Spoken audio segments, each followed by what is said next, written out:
定理を紹介されまして。どうもありがとうございます。置いていただきまして嬉しいです。本当せっかくの機会なので。それで、先生、はい、少しお知らせすることで、休憩の時にご一緒によかったら、はい、お誘いしてるので、はい、わかりました。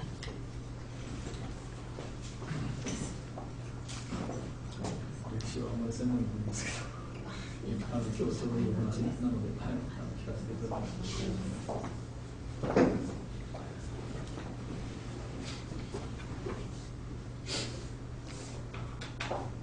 Last week the students came one by one.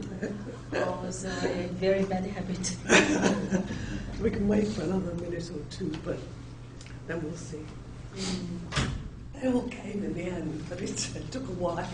Is it different from your King's College? Yeah, I mean, normally in Britain they either turn up at the beginning, or they don't come. But they don't come in halfway through. But it's obviously just a different. British people still have punctuality. Yes, we're terribly punctual. I realise that when I'm in other countries. Many Europeans always start things late, whereas we always start on time. Yeah, Japanese used to be like that. Germans are punctual, but always 15 minutes late. They have something called the academic quarter hour. So everything always starts 15 minutes later than they say it's going to start. It's very strange. The Japanese universities imported that system and American system of having breaks. Right. So,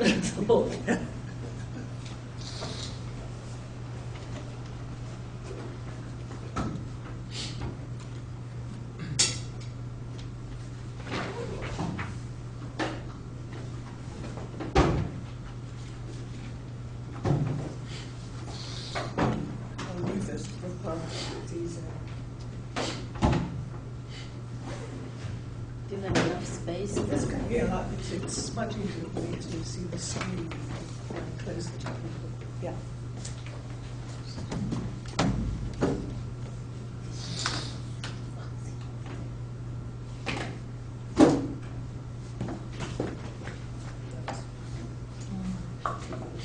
Yeah, because then I can see the screen while I'm talking and know where to move it.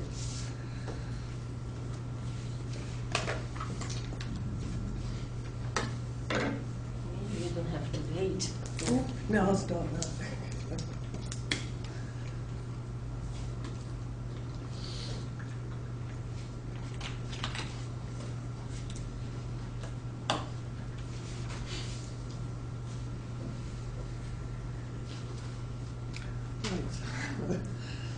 It's nice to see you again. Those who are here, and the others will come eventually. Today I'm going to talk about the history of welfare states in Europe. Talking a little more about Britain, but this week more about other countries also. And I want to start by discussing the term welfare state, where it comes from. It originates in German. It's a translation of the German term Wohlfahrtsstaat. And this was originally used in Germany in the late 19th century by people who were critical of the new welfare introduced by Bismarck in Germany in the 1880s, which I'll talk about later. They used it critically to mean that that he was creating a state that made workers dependent on the state rather than independent workers.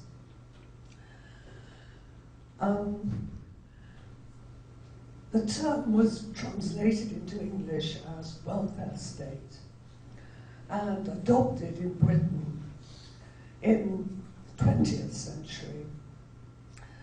But again, originally very critically, when the the Labour government in Britain after 1945 introduced new welfare measures like better pensions and a national health service, which again I'll talk about later. Conservative opponents used the term welfare state, again critically, to suggest that the state was doing too much for people. They should do more to help themselves. But increasingly then in the 1950s, the term was used favourably to mean a state that really tried to do good to people. And this more favourable usage became commonplace.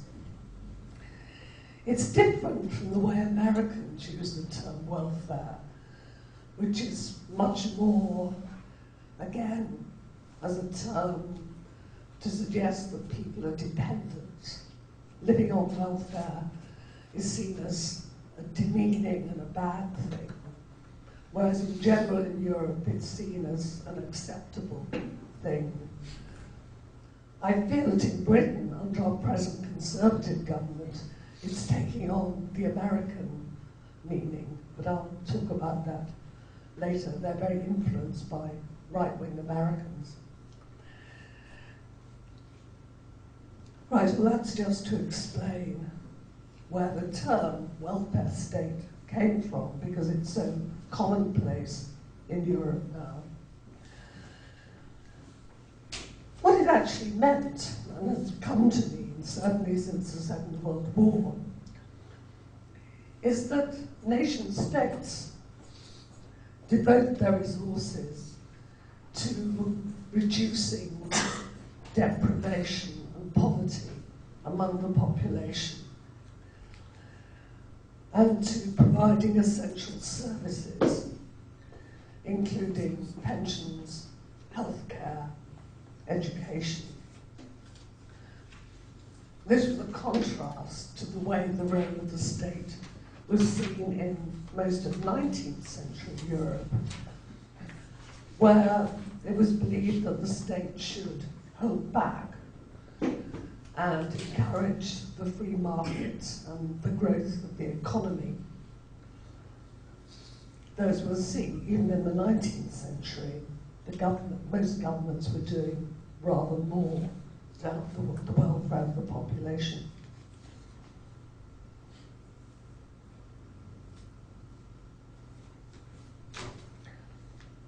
So by the period after the Second World War, nation-states, certainly throughout Western Europe, non-communist Europe, came to define this as an essential part of their role,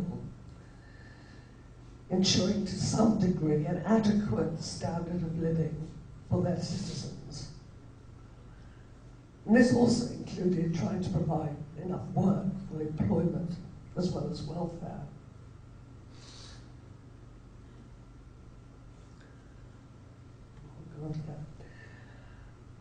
Within welfare states, priorities for expenditure and forms of provision have varied quite a lot from place to place. And again, I'll discuss this more as I go along. Social insurance, providing for pensions, unemployment, health, is a core welfare activity of most states. But welfare services can include a great variety of activities, such as school meals, home nursing, subsidised transport, daycare centres for older people, free or subsidised legal services, regulation of working hours and wages and conditions. Different governments do more of these things than others, but all of these activities and others can come under the general definition of a welfare state. And of course, provision of education, health and healthcare and housing are extremely important.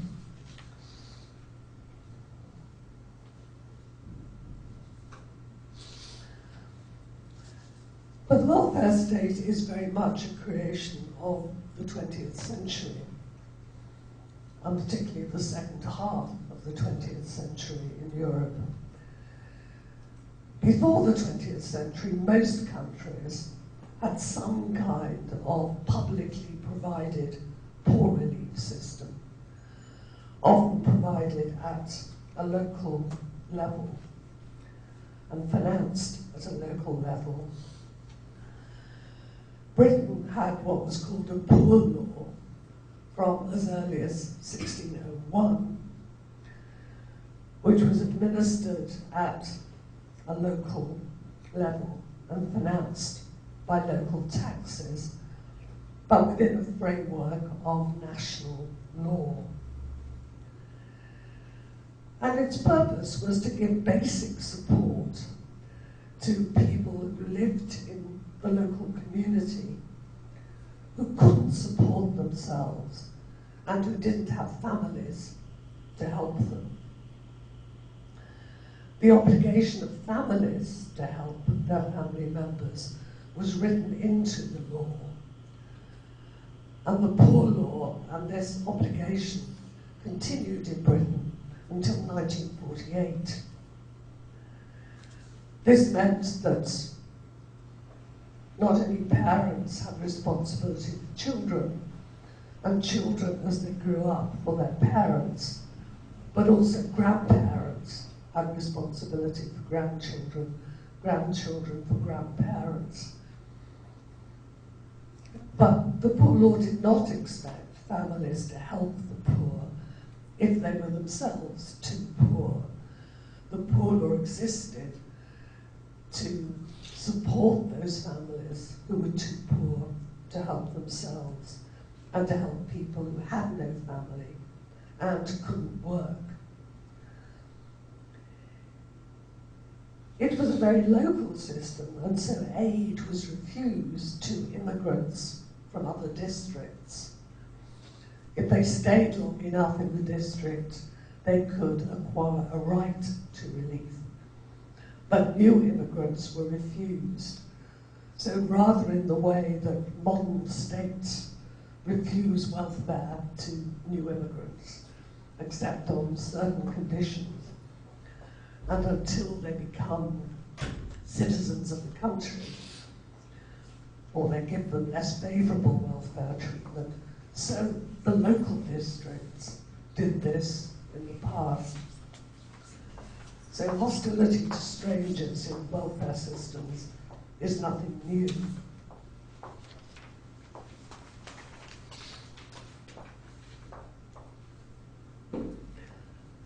The help that they gave mainly consisted of basic finance, small sums of money if they needed it. The poor would also provide clothing, food, housing. For example, poor widows would be helped to share a house and support one another. Old people might be put in the houses of younger widows who could look after them and also needed support from poor relief. The poor also provided basic health care, and the people who benefited most were older people, widows, orphans, unmarried mothers.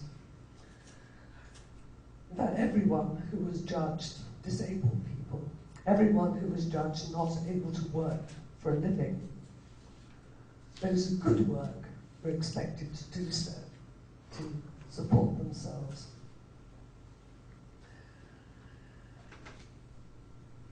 This continued until the early 19th century,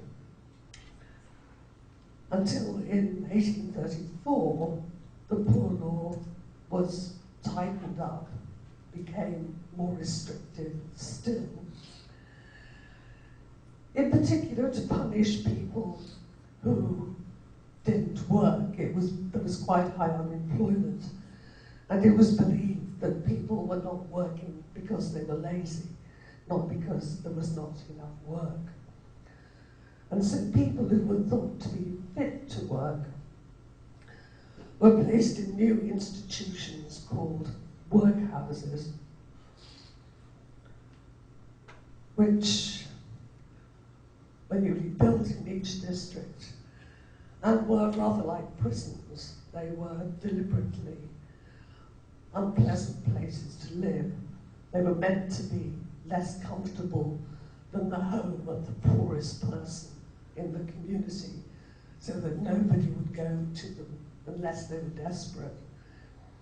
So it's an attempt to drive people to find work, even though work was not always available.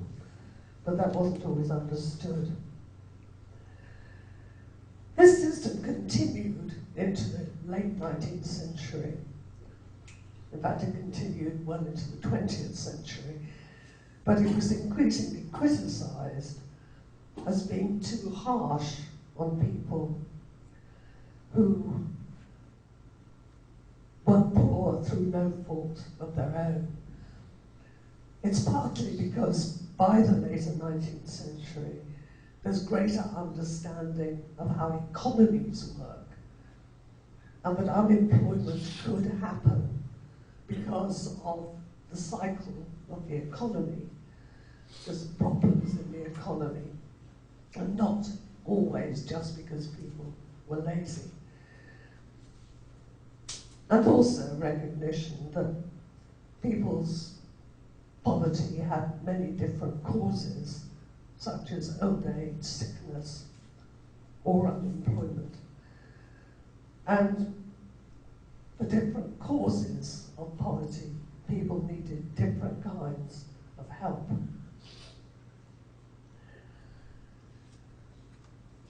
But alongside the poor relief system in most countries for centuries also, there was a great deal of voluntary welfare provided by members of the community, often through religious organisations. And they also helped people in real need.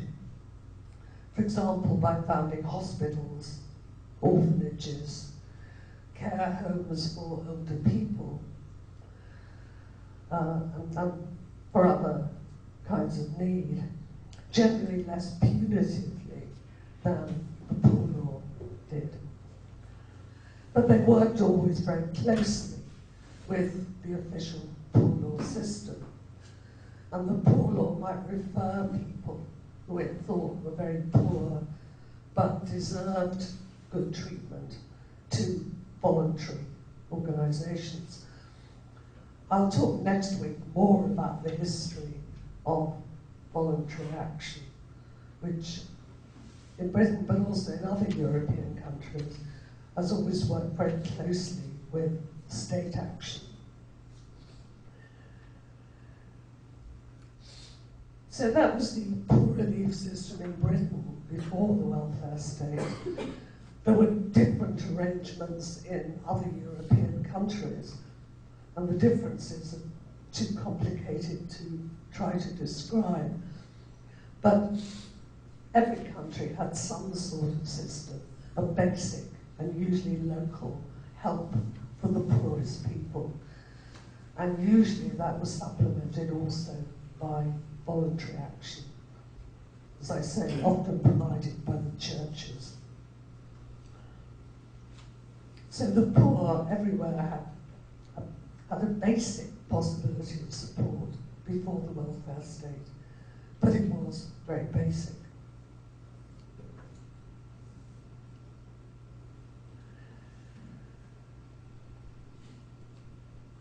And through the 19th century, most states, particularly in northwestern Europe, particularly the larger countries, took on more welfare responsibilities, particularly encouraging education. Generally, as economies grew, governments wanted to improve standards of education in order to improve people's skills because this was good for the economy. Also, in many European countries, a national education system was thought to be important for nation building, particularly in the newly formed countries, such as Germany, that was unified in 1870, Italy, that was also unified around the same time, to give people of these new nations a sense of belonging to one nation, building a common language, which was necessary, for example, in France. The education system played this kind of role, but it's also economically important. In Britain, it was more economically important because Britain had been a nation state for a long time. The British government subsidised education from the 1840s onwards, but it became compulsory for all children from 1880. And there were similar changes, I say, in other countries. Similarly, governments took on more responsibility for public health, particularly as towns grew. As industrialization spread, towns became larger. They grew in a way that was quite uncontrolled, and overcrowding, dirt and pollution, bad water supplies were causing disease and high death rates.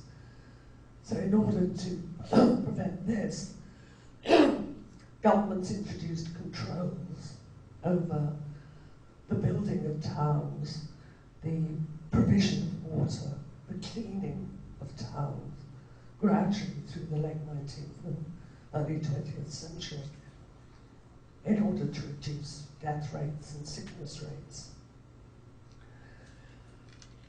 Also, as factories grew and industries like mining expanded, conditions could be extremely bad. And again, partly for reasons of economic efficiency, but also to protect the population. Governments shortened working hours, improved conditions of work. They also did it increasingly because workers demanded it and were becoming increasingly organised, and governments, for fear of revolt, and there were near revolutions in many parts of Europe in 1848, governments compromised with the demands of workers.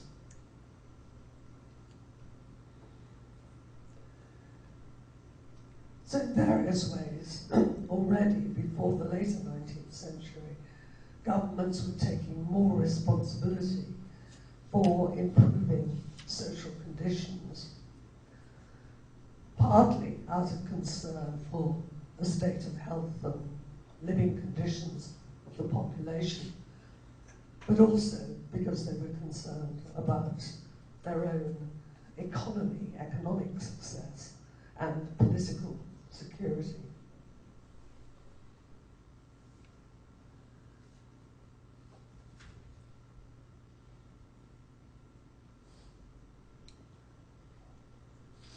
But then a very important change came in Germany from the 1880s.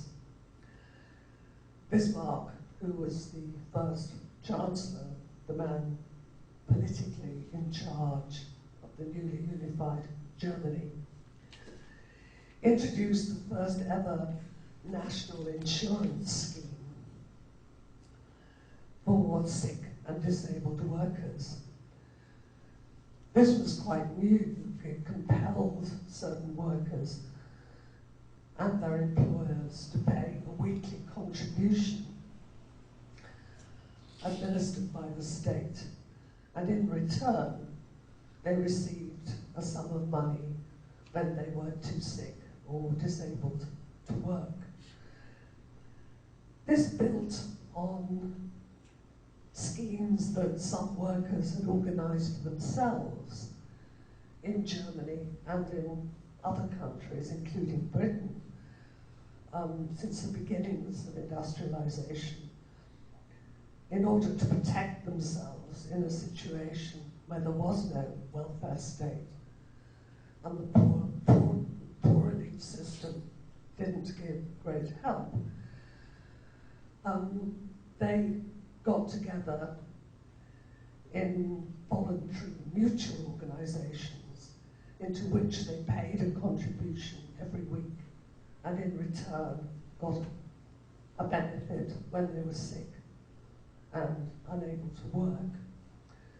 What Bismarck did was expand to a much wider range of people this system that had existed voluntarily for some time. But it was a scheme that only covered better paid, skilled male workers, because really they were the only people who could afford to pay a regular weekly contribution.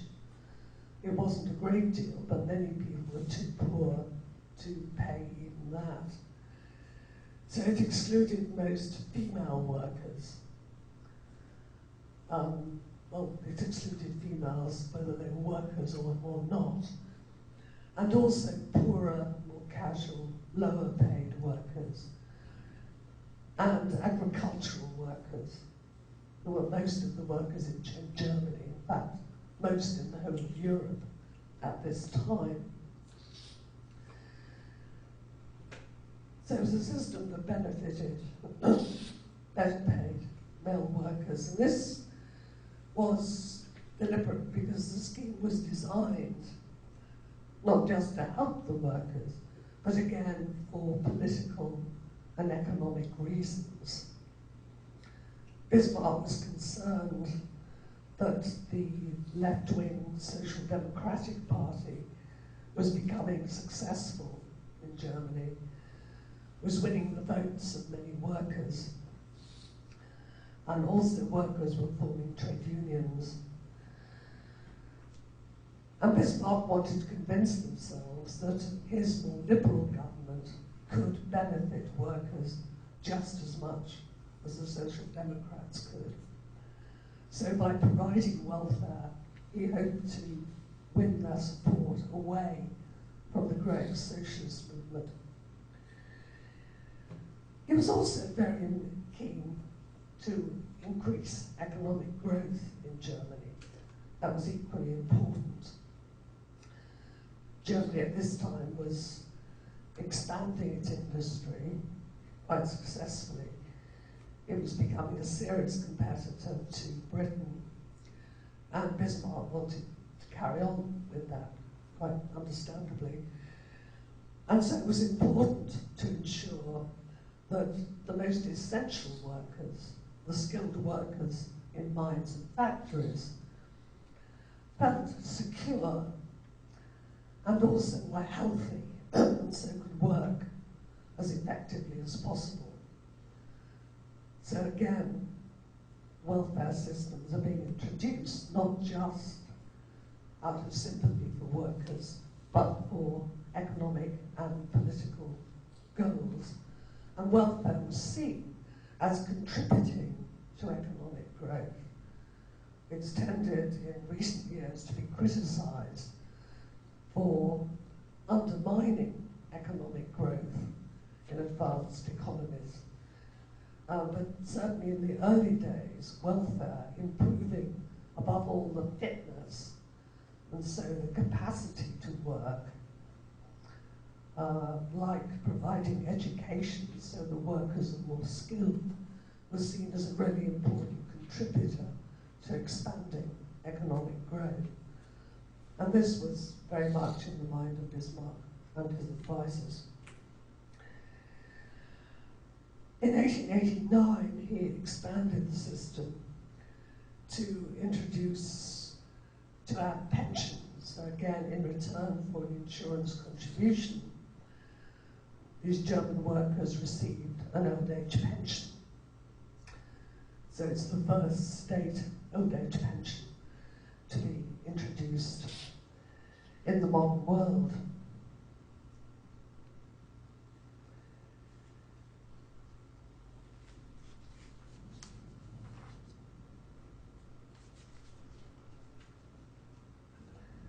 Similar schemes then spread through Northern Europe.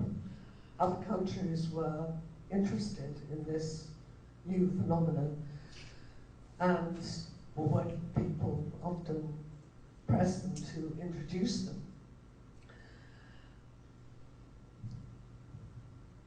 And they spread through many countries before 1914. The first to do anything was Denmark, followed by the United Kingdom, and, as you can see, the Netherlands, Sweden, Austria, mostly the North European countries. Welfare developed much more slowly, as we'll see, in the south of Europe, which was generally poorer, more agricultural. But it's the rather richer North European countries which can afford to provide this kind of welfare, because the German scheme also cost a certain amount to taxpayers. It was funded by contributions from workers and employers, but the state had to administer it, and the state also provided some of the funds.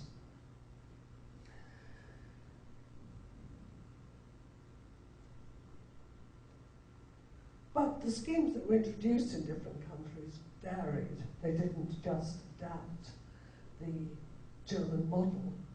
They varied depending on local conditions. I should say that pension schemes were introduced in Australia and New Zealand also at the very end of the 19th century. They were then British colonies, but were very much in the lead in developing new welfare systems. This pension scheme that was introduced in Denmark in 1891, Denmark was the richest of the Scandinavian countries at this time. It was different from the German scheme because it was targeted at the poorest people, not at the rather better off workers, but it was designed to help the very poor, most of whom were women, because it was recognizing that there were many people who were very poor in old age. They weren't poor because they were lazy, but they worked hard all their lives. They never earned enough money to be able to save for their later lives. They often did not have children who could help them because their children were very poor, or given high death rates at that time, the children might be dead. So there were many older people who, having led very virtuous, hard-working lives, were very poor in later life. So the Danish pension system was targeted at the poorest workers. There was an income test. You only received it if you had a very low income. And also, it only went to people who had records of behaving respectably. If they had a criminal record or in the past had been drunken or in some way had behaved badly, they were disqualified from the pension. And a very similar system was introduced in Britain in 1908, also aimed at the very poorest and excluding people who had behaved badly, if they'd been imprisoned for crime, if they'd been accused, if they'd been imprisoned or penalised for drunkenness. In the last few years, they didn't receive a pension. So it's very poor, hard-working, respectable people when they get old. So essentially, both in Denmark and Britain, when pensions were introduced, they were meant to be improvements on the poor relief system, rather than rewards for skilled workers, as in Germany. The principles are very different, and they apply to different people. Above all, in Britain also, most of the pensioners were women, because women lived longer than men and were more likely to be poor in old age. Whereas under insurance systems, men were the main beneficiaries. So there are very real differences. And in Britain, as in Denmark, the pension system grew out of growing criticism of the poor relief system, and particularly that it was too harsh to poor old people who've worked hard all their lives.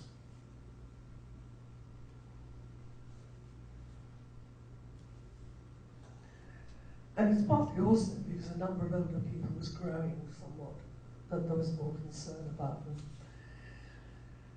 But again, all these schemes, similar schemes were introduced in the Netherlands and in Sweden. They differ on details, including the age at which the pension was paid. This varied between about 55 and 70. It was paid at 70 in Britain, which was really very high, given life expectancy at the time.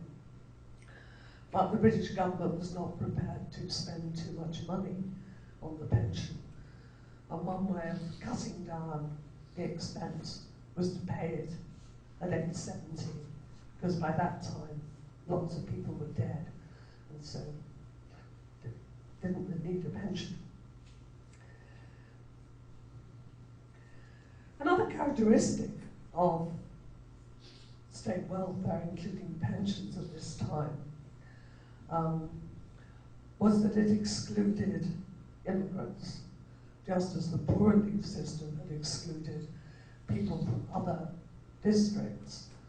Pensions in Britain, in Denmark, I'm not sure about Germany, excluded immigrants from other countries who were not naturalized citizens of the British Isles. So, for example, Jewish immigrants were excluded from the British pensions and later from health insurance. As I said in last week's lecture, Jewish immigration from Eastern Europe, they were the largest group of immigrants in the late 19th and early 20th century. Those of them who did not become British subjects were excluded from the new welfare benefits. And so also were women who married immigrant men who were not, if the women themselves might have been born British citizens, but they lost their citizenship when they married someone who was not a citizen. And even if they were widowed when they qualified for a pension, they were excluded. There was a lot of protest about this when people realized, and the law was modified to include the widows of immigrants who were not British subjects.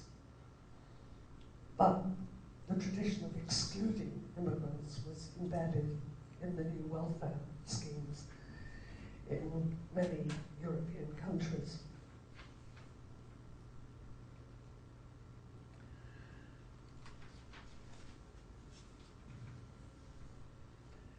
In 1911, the United Kingdom was the first country to introduce unemployment insurance. This was like sickness insurance as introduced by Bismarck. Bismarck introduced unemployment insurance rather later. But again, workers and their employers paid a contribution, and when they were unemployed, received a benefit.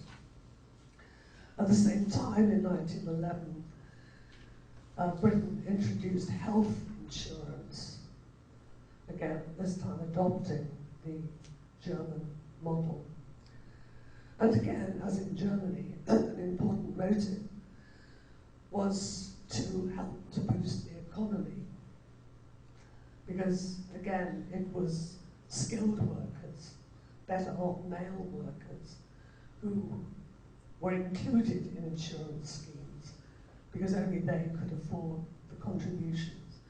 And the main purpose was to keep them fit and healthy and able to work.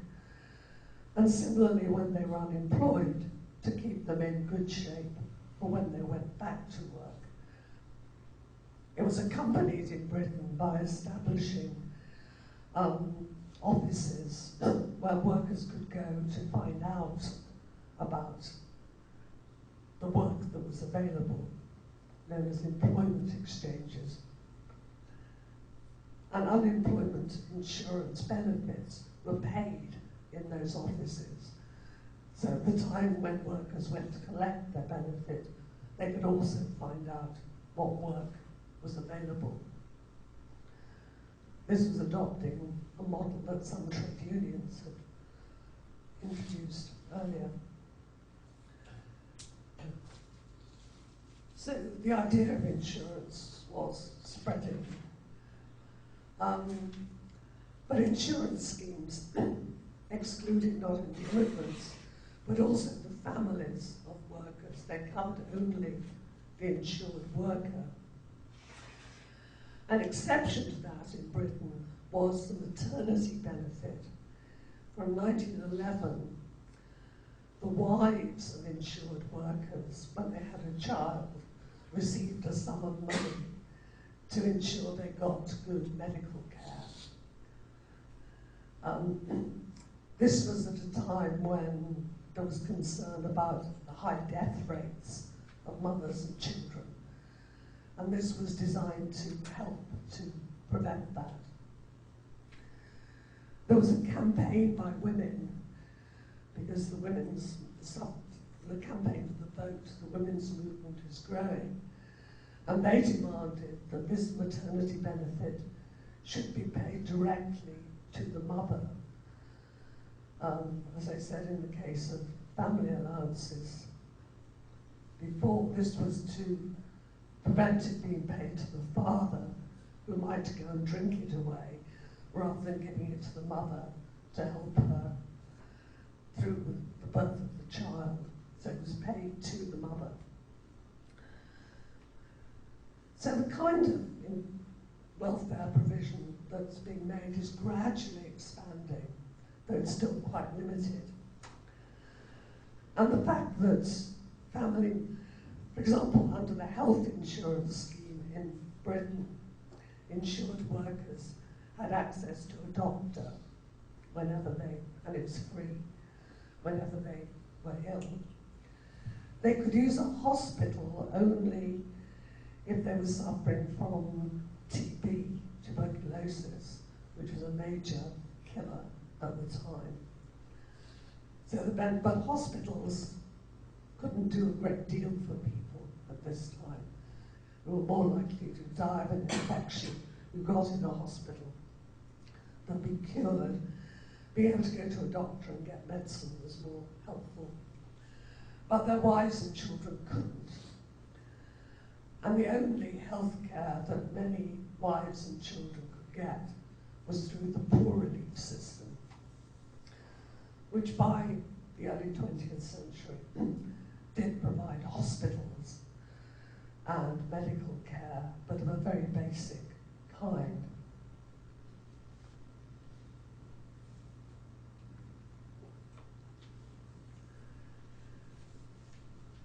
So what were the reasons for this spread of state welfare in various forms at this time? Again, it's not simply a matter of people being concerned about mass poverty and ill health. There many people were concerned. And there were a lot of investigations in many European countries of social conditions, which did reveal very severe poverty. For example, a big survey of London in the 1890s showed that about 30% of the population lived in severe poverty. And there are similar studies in Germany and France at this time. So there is a lot of concern about poverty, ill health, bad education. But what's also important is the spread of democracy. The fact that in more countries, more people, more men at first, and then increasingly later more women, are getting the vote.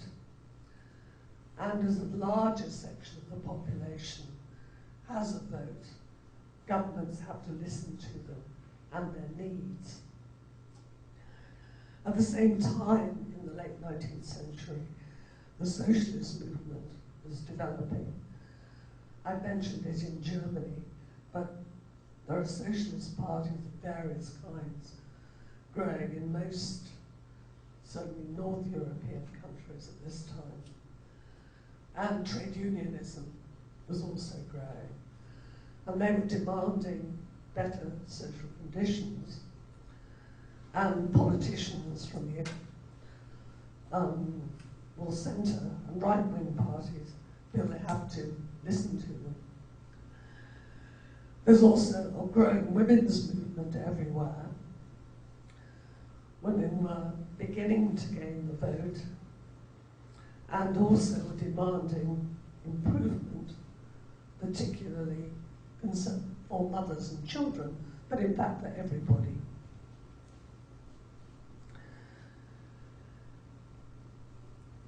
Also important was war.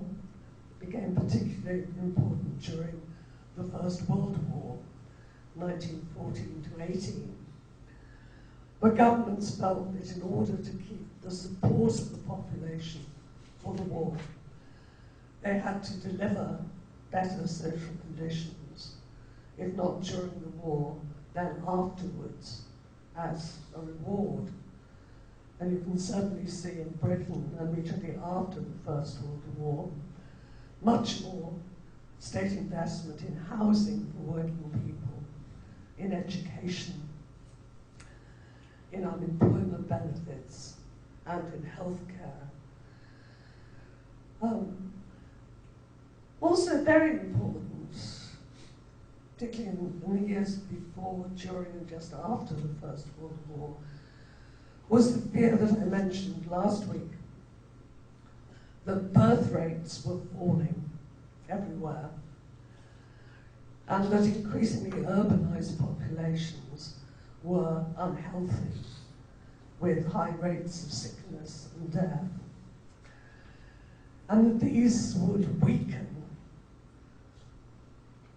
the nations of Europe in competition with the rest of the world, and also in competition with one another. And Britain was worried about its falling birth rate and its high sickness rate because it was concerned about Germany as a future enemy. And no doubt the Germans were equally worried about Britain as a future enemy and about France.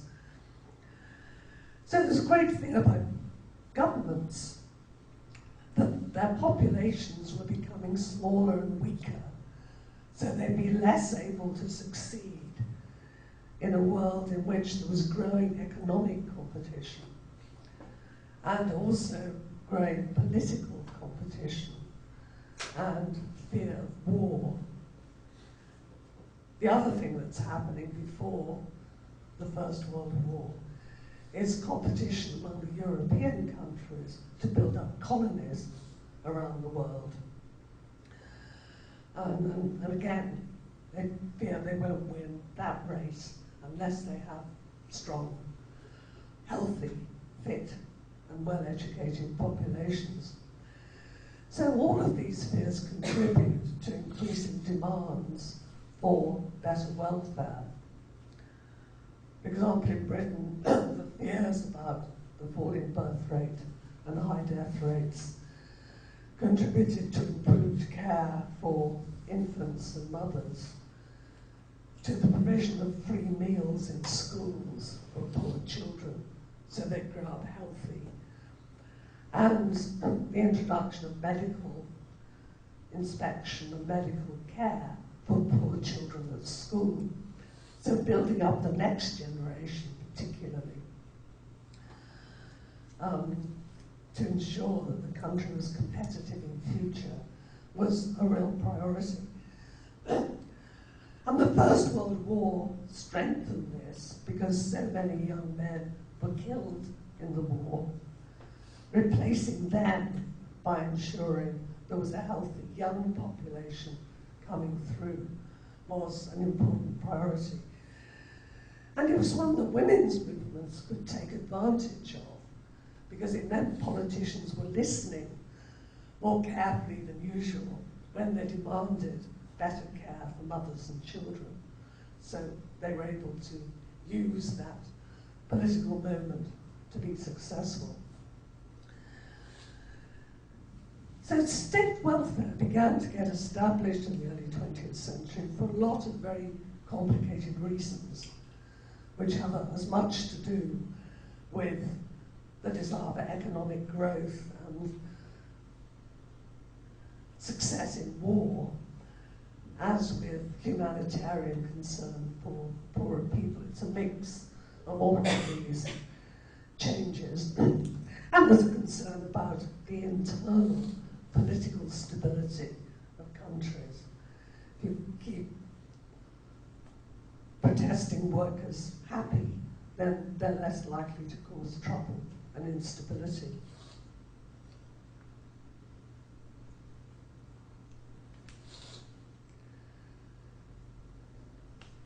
So after the First World War, there's a further spread of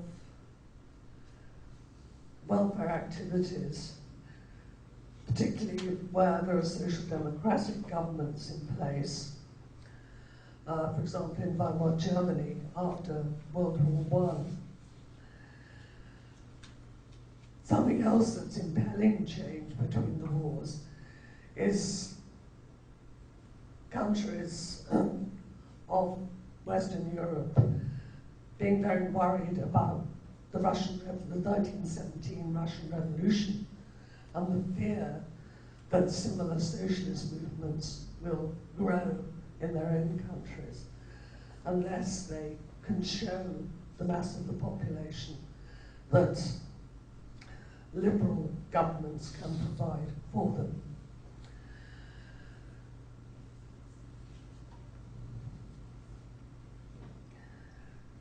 And it's particularly important, I think, in the 1920s and 30s that there are more people have the vote, both men and women, in more countries. So there's greater pressure on government to meet the needs of the mass of the population.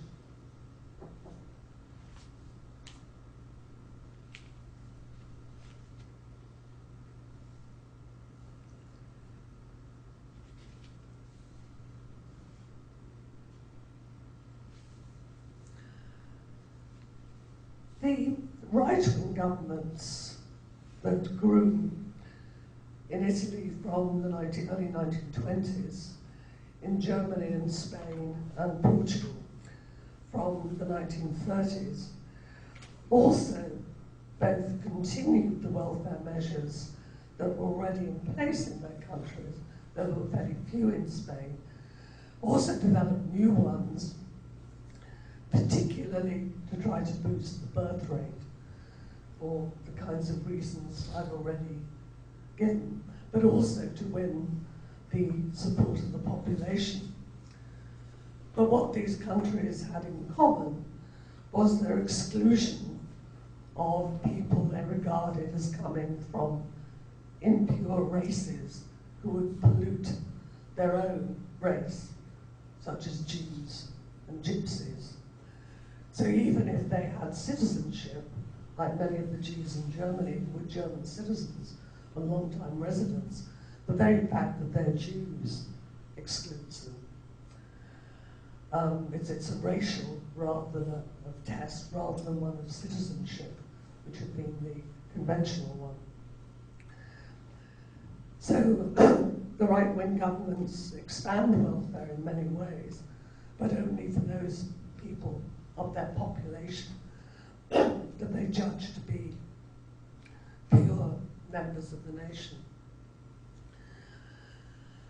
Also in Soviet Russia, after 1917, as it grew, there's a growing range of state-directed benefits, state-funded rather than paid for by contributions, again mainly focused on industrial workers, though later the peasants were included.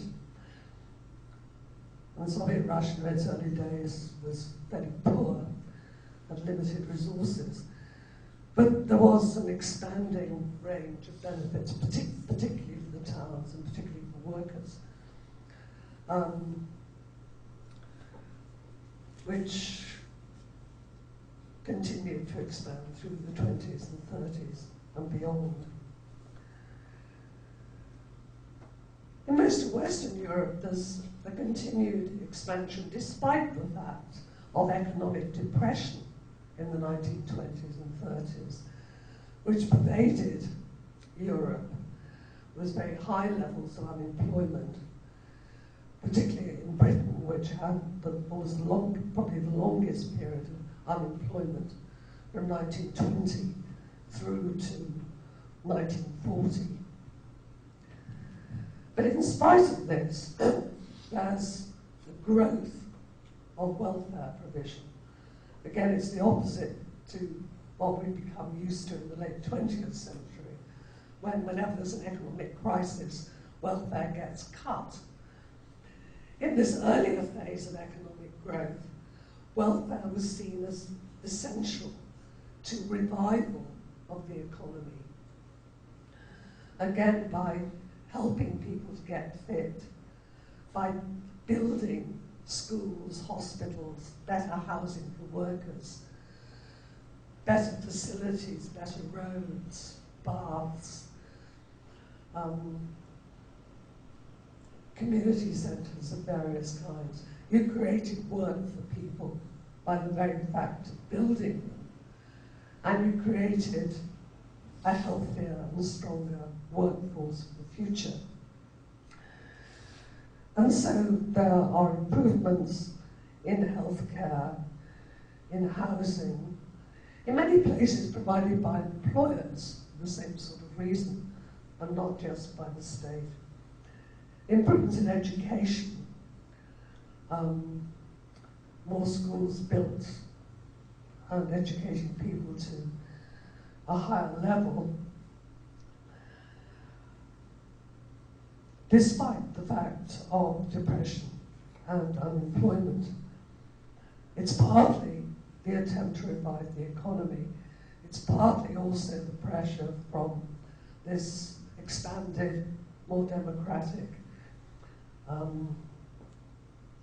electorate, pressure from the women's movement. And very real fears that in a period of high unemployment, unemployed people would become politically active, would become more socialist. And again, the fear of a revolution, as in Russia, helps to fuel governments in giving more benefits to unemployed people. So, despite the recession of the 1920s and 30s, it's generally a period of expansion in welfare provision.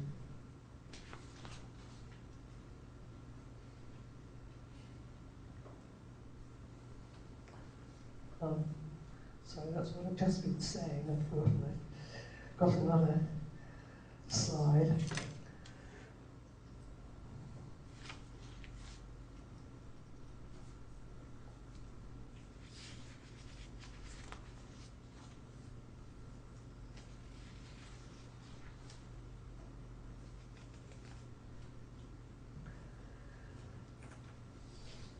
So for all of these very complicated reasons, by the time of World War II, most European countries were to some degree welfare states, though still in limited ways, and they emphasized different things. And this was true even though their political regimes might be quite different. The communist country, Soviet Russia, provided welfare on its terms. The fascist, the right-wing governments provided welfare on their terms, and so did the more liberal capitalist governments of Western and Northwest Europe. They all have their own motives for providing slightly different kinds of welfare, but all moving in the same direction of providing a great deal more for most of the population than had been in place at the beginning of the century. So I'll stop there for a while and we can have some questions and then have a break and then start again. So any questions or comments?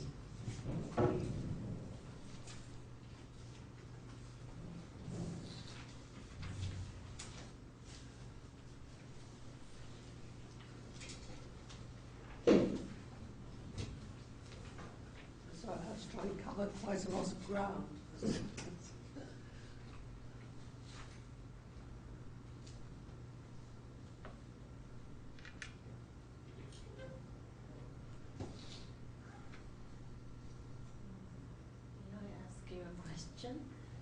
there's nobody,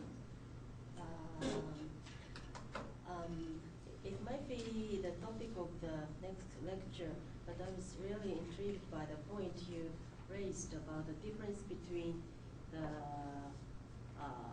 the situation in the end of 20th century and early part of 20th century. People's attitude toward welfare in economic crisis. So what is the reason of the difference? Now people don't look at welfare as the way to economic recovery. Mm. I don't, that's not easy to answer because, I mean, I suppose the simple answer would be to say that economies were still less developed in those days. And obviously they had a long way to go to improve standards of education and health. So perhaps probably more needed to be done. But you can still make the same case now that there are a lot of people needing more education, more healthcare, and that the money really isn't wasted. But it's perhaps harder to prove now when more people are healthier and better educated. I think then the deficiencies were so obvious. There was so much to catch up with to improve conditions that it was harder to argue against.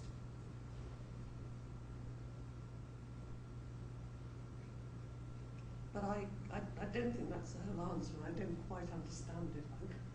I think it's a very interesting contrast. Of course, it's only for the first time at this time that there are economists like John Maynard Keynes pointing out how important it is to spend in order to increase demand and regenerate the economy. So there are quite new ideas coming in. And something else I didn't mention that's important, I forgot when I was talking between the wars, is the emergence of new international organizations. I mean, very important in the 1920s and 30s was the League of Nations, which was set up after the First World War. It's the predecessor of the United Nations. And the idea was to provide a forum where all the nations of the world can get together in the hope that by talking to one another, they'll avoid another war. And of course, it didn't succeed.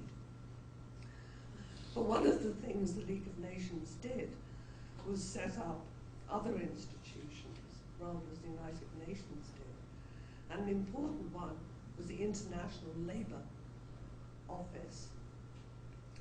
And it saw its role as advising governments on how to both improve welfare and working conditions and improve their economies. And influential economists had a lot of influence on it. And the ILO, as it was called, then promoted their ideas to governments. So it's an international organisation telling governments it's a good idea to have more welfare. If your population is fitter, better educated, has better work conditions, then it's good for your economy.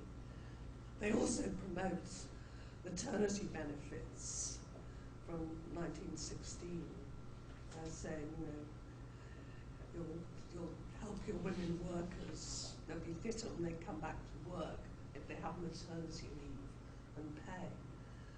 So they're a very important organisation, rather as the European Union, since it was set up, has been important in promoting ideas of welfare in Europe.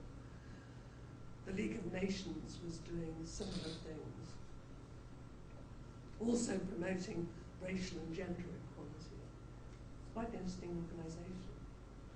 Though it failed to stop the war, but it did stop it.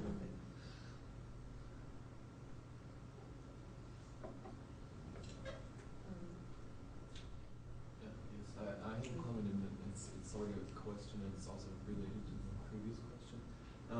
You talked about the welfare state as something that was seen, or those policies that had that were aimed at doing something like getting attention away from the social democrats, etc. But I think by now, the welfare state itself is a value in itself. It's something that is valuable in itself. And, therefore, I think that what you said earlier, that people see the welfare state as an obstacle to economic recovery. I'm not really sure if that's the case. I mean, looking at Germany, the discussions aren't about should we do away with the welfare state, altogether. It's always within the welfare state how many percentage points of the paycheck should go to welfare. So it's those are really tiny debates considered. Like they aren't about the welfare state; they are within the welfare state system. So there are important differences across Europe, which is why talking about Europe is difficult. I'm thinking very much of the present situation in Britain, where we really do have a government that seems very determined to dismantle the welfare state, and I'm very concerned about it. And it really is saying these kinds of things, that in order for the economy to revive, we've got to slash almost everything. There was another big demonstration by students yesterday about the cuts to universities and the great increase in fees they're going to. I think they won't be getting people. So I think Britain is extreme in this, whereas the other countries of Western Europe are much more dedicated to the welfare state, which is a much more accepted institute. I'm much more worried about what's happening in Britain. And I think Germany is much safer, or France. if we look at Greece, for example, they're in dire straits right now, but they still don't do away with pensions. I mean, they're still, once the pensions, the unemployment, and health benefits are established, and they're become a value in themselves, nobody really talks about getting rid of them, but only talking about okay, let's have people, exactly, let's have people for which is essentially nothing. It's the same thing, but I guess it's less generous. Yeah. And also there's a case for raising pension ages, for the reason we've discussed before, that people are fit to later ages. But say in Ireland, which is the latest country to be in a big mess, they're talking very much the way the British government's talking, and are cutting welfare benefits. So there's a big difference between the countries that are much more embedded in the European Union.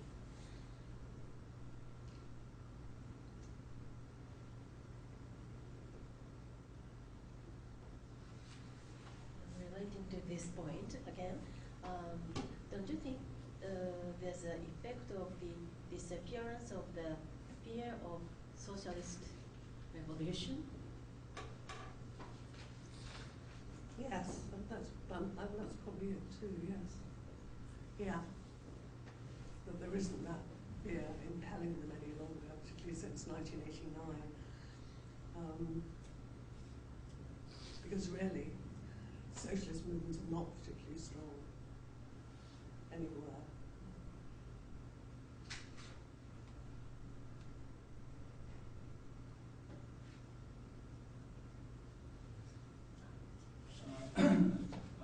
Compared with other European countries, the US doesn't seem to be that the government has turned into a comprehensive welfare state, in that the state only provides part of the public expenditure.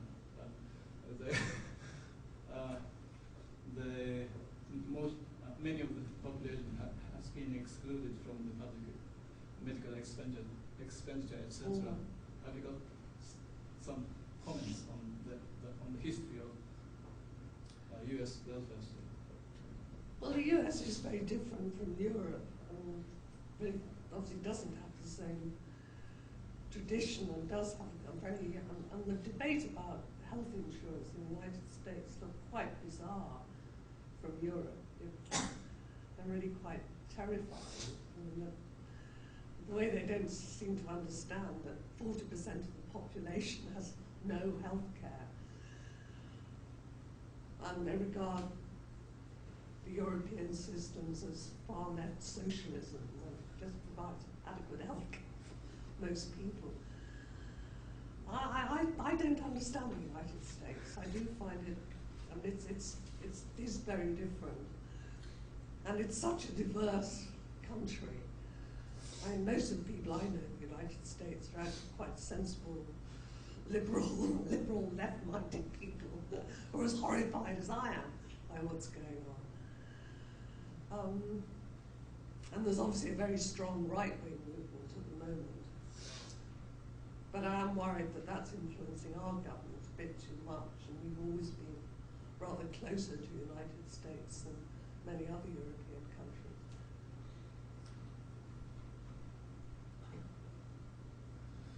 And what's amazing about the United States is they can continue with these massive social divisions without much upheaval. So there are, social inequality is enormous. The infant mortality rate is one of the worst in the world. It's well, a lot worse than Cuba, which is rather good, but is massively poor. It's extraordinary.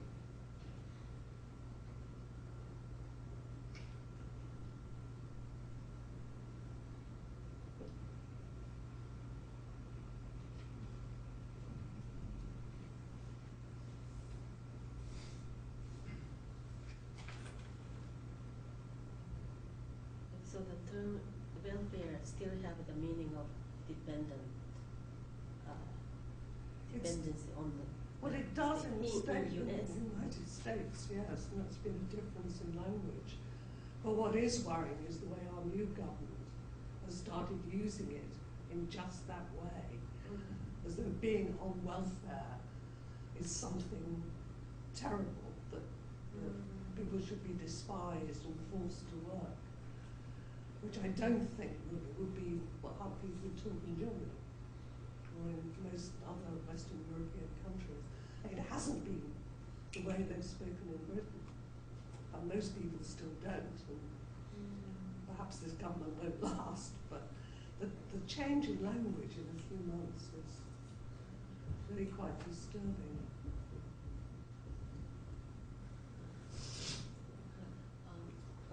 I know some people started to use the term social investment.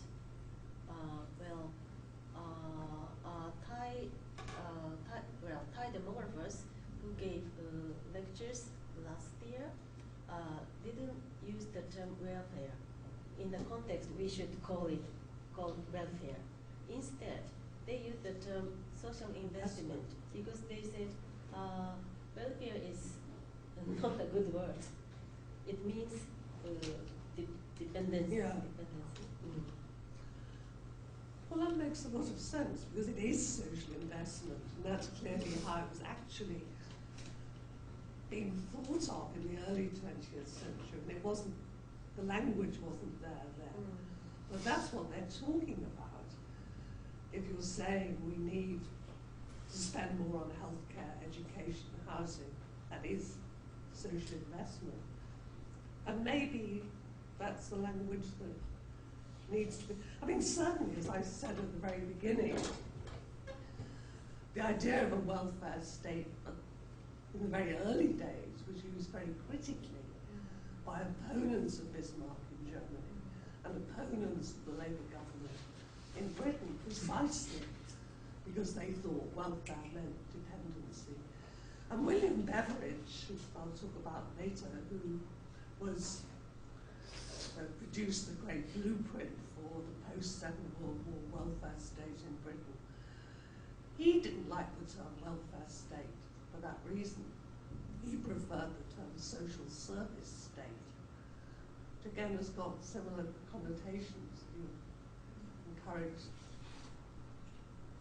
that it exists to serve the population rather than make them dependent and improve the population. So I think welfare has had ambiguous meaning. Then it took on this very favourable meaning in Europe from the 1950s onwards and retains it in most European countries. I don't know what's happening in Sweden at the moment because they had a more right-wing government elected recently.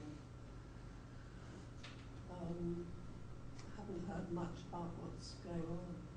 Probably as bad as ours.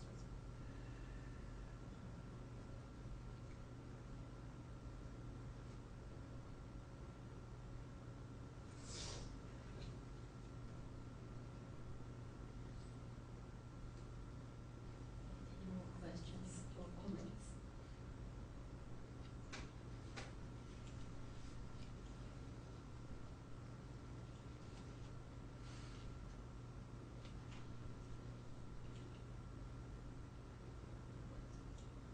May I ask one more? So can we include Soviet Union and fascist countries in the concept of welfare state? Well, that's an interesting question, isn't it? Which people debate quite a lot, or historians debate in Europe. And the inclination has been to say no, and it's only liberal democracies that can have real welfare states.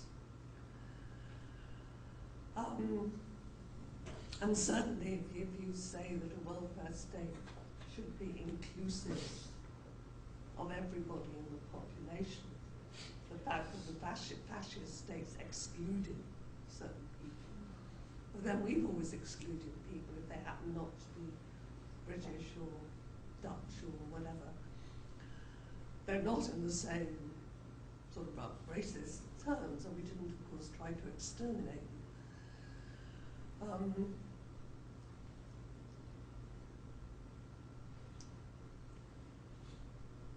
And Russian welfare, I mean Soviet communist welfare, could often be punitive as well as beneficial to people, that if they didn't work or didn't behave themselves, they could be punished.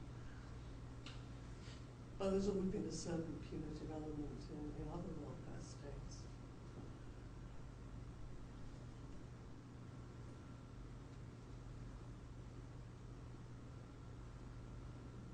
So it's difficult. It depends how you define what you think a welfare state is doing. In terms of simply providing certain services, they all did it, but they did it in different ways, depending on the political ideology. It is becoming an actual question because now we meet people from post-communist countries or still communist countries in conferences for social policy.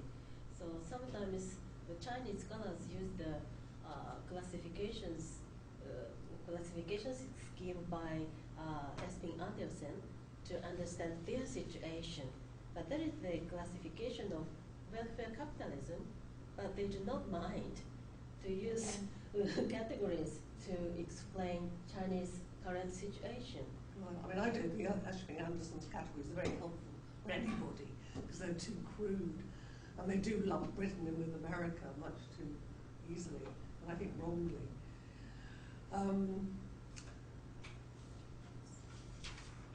It's hard to see China as a welfare state, but also I suppose it does provide some benefits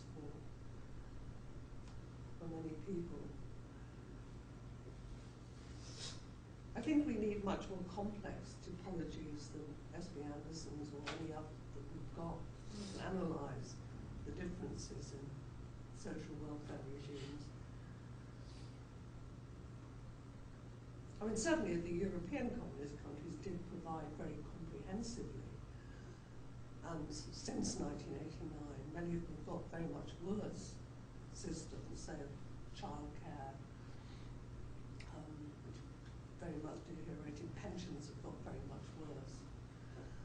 Unemployment and the gap in income has increased enormously.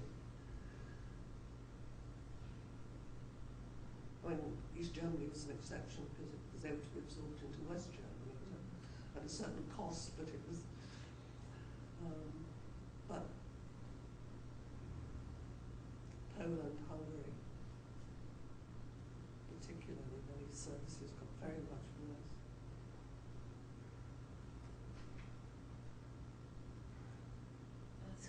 So you are telling those countries were better welfare state than now? Well, I think some of them did certainly have better provision for people, and there was a downside as well, but in terms of certainly childcare pensions, in some cases healthcare, it has got worse. Its pensions, I think, have suffered very badly in many of those countries. And in Russia.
Break, or do you want to ask another question?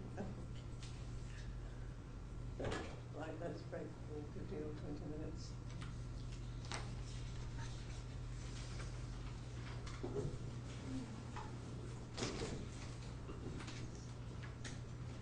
shall we go to the sociology department?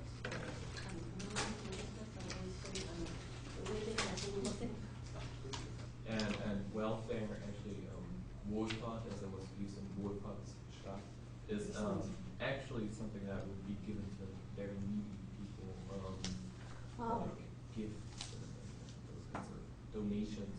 So that's more like the American use. But no, well, but without the pejorative. It comes without that. There's no like negative meaning to it, and you can't say somebody is on welfare in German. Because somebody would be on social help, which would be different. And there's something that the Social Democrats introduced a couple of years ago, which is called the man who came up with a new restructured unemployment benefits, his name was Hans, and now his plan has to, kind of infamously has become the new name for the way that unemployment benefits are being. So if you want to talk badly about people being on unemployment benefits, then you would use that Hans Speer being the form, which is the plan he came up with. So there's a little bit of a pejorative meaning right there. But we don't have an equivalent to social staff as a term.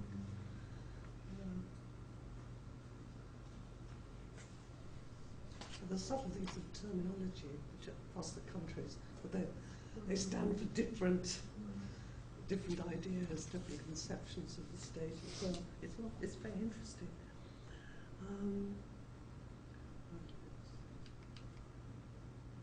Let's put some on.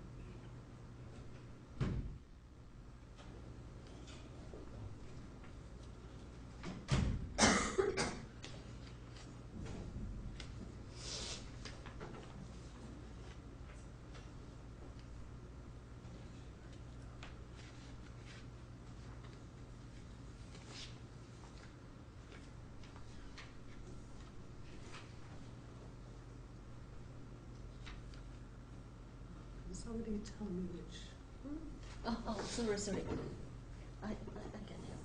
Right, yes, sorry, I Yeah. had it last week, but Yeah, it's not easy. it looks different.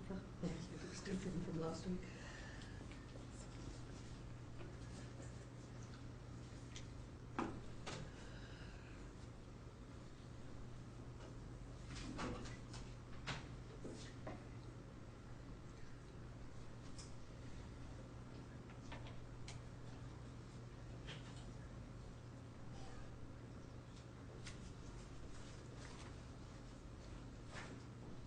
Right, well, to carry on from 1945, from where I stopped before,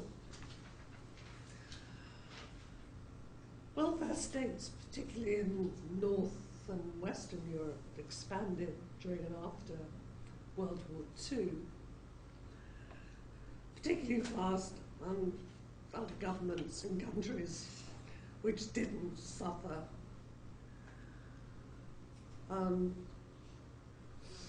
occupation or very severe hardship during the war, such as the United Kingdom and Sweden. Sweden was neutral and not involved in the war. A social democratic government had been elected just before the war and then remained in power for 44 years, and it continued the expansion of the economy and welfare provision through the war. The United Kingdom, of course, was closely involved in the war, but it expanded welfare and planned further changes for after the war, partly to increase support for the war among the population and make them feel positive despite the hardships of bombing and the other hardships of the war, and also to give the feeling that they would be rewarded after the war for their sacrifices during the war. So during the war, there were plans developed by the government for the expansion of social insurance, of education and health, plans that were implemented after the war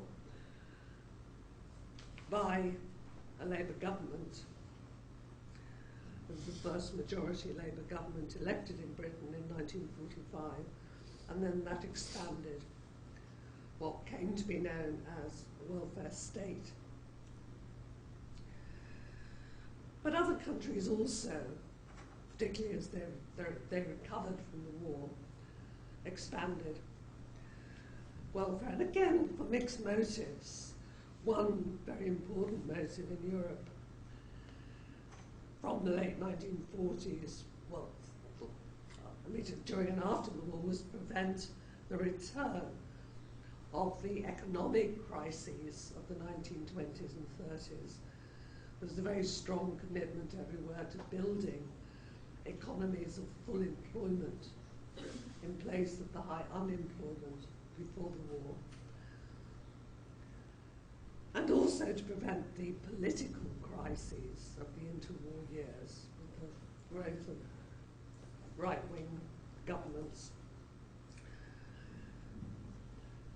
And also there was competition driven by the Cold War in the late 1940s on both sides of the Iron Curtain to prove the superiority of the two competing world systems after the war, communism of Eastern Europe, and then increased spreading to China and other countries, and the liberal capitalism of Western Europe, supported and subsidized by the United States, which was anxious to encourage liberal democracies and even welfare states in Western Europe in order to make them secure against communism.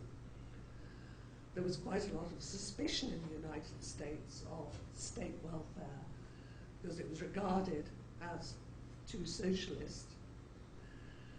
The kinds of hostilities we were discussing before to things like social medicine.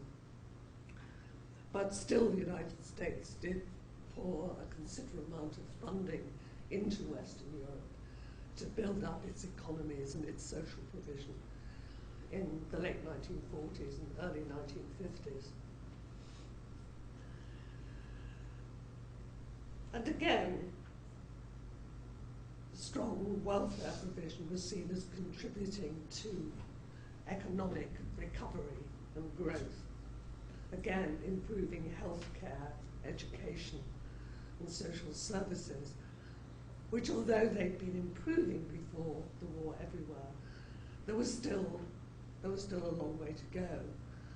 There were still quite high death rates, high rates of sickness, large numbers of people not particularly well educated. There were still gaps to be filled. Large inequalities in incomes. So improvements of this kind were seen as essential to developing the economy in the future. It was genuinely social investment again. And the period from the late 1940s through to the mid-1970s has come to be seen as one of the classic European welfare states.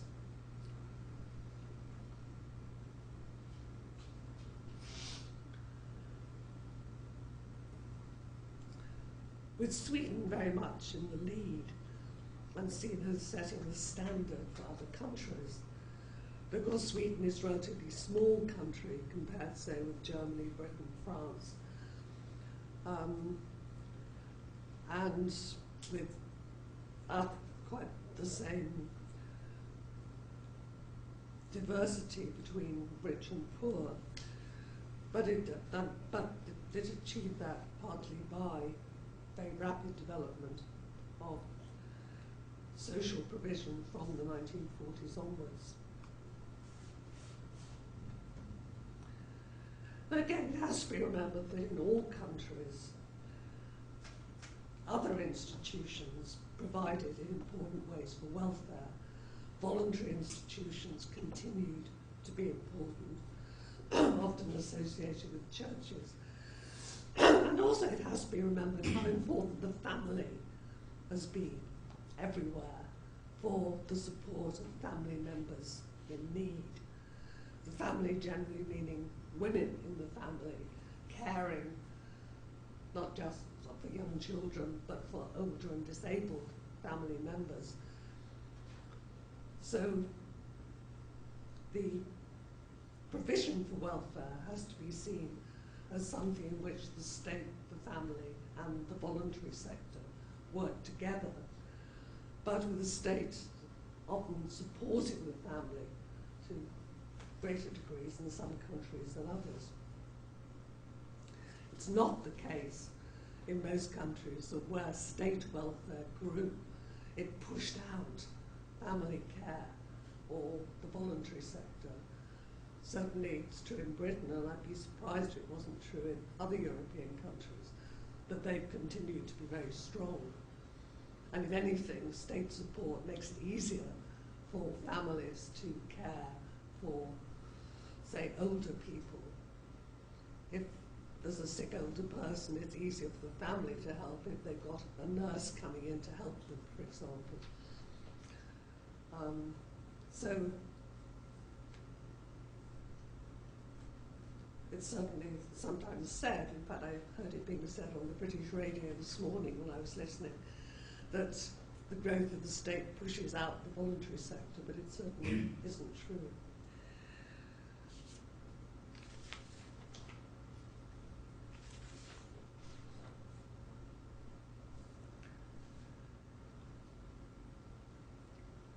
As I've said, during the Second World War, in Britain, there were plans laid for new and improved welfare systems after the war.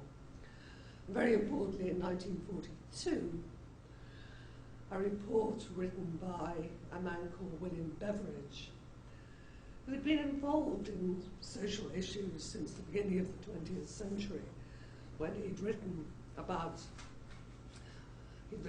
analysis of unemployment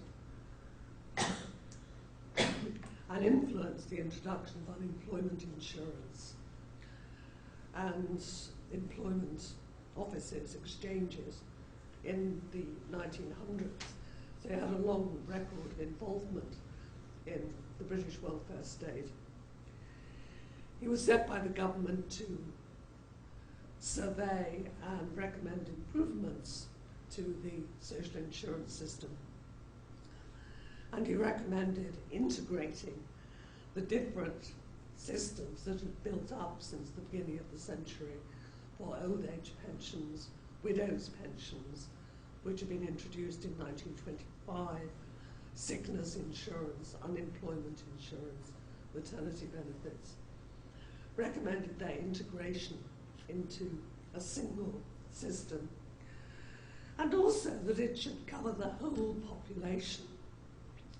Previously, these schemes had been focused either on skilled workers or on the poorest people. Insurance benefits like unemployment and health on skilled workers, pensions on, and widows' pensions on the very poor. But he argued that the whole population should contribute to a national insurance system, and everybody should receive benefits. He believed this was important so the entire population felt involved in the system and felt a responsibility for it.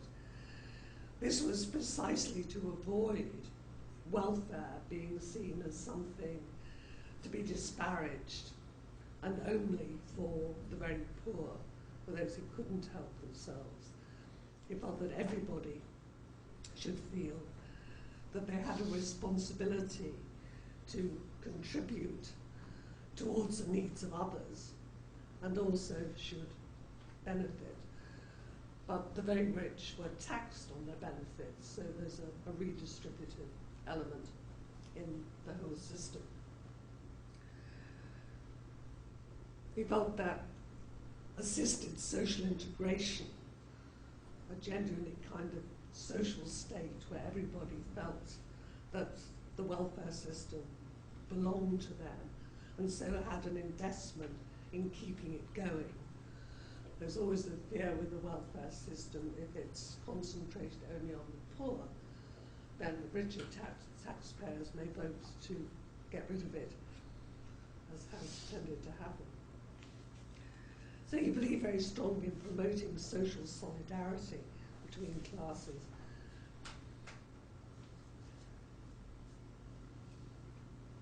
It was also true that many people who were not the poorest and had, say, lower middle class jobs as clerks, sometimes school teachers, would not earn enough money to provide good pensions, good health care for themselves or education for their children, and needed a universal welfare state as much as anyone.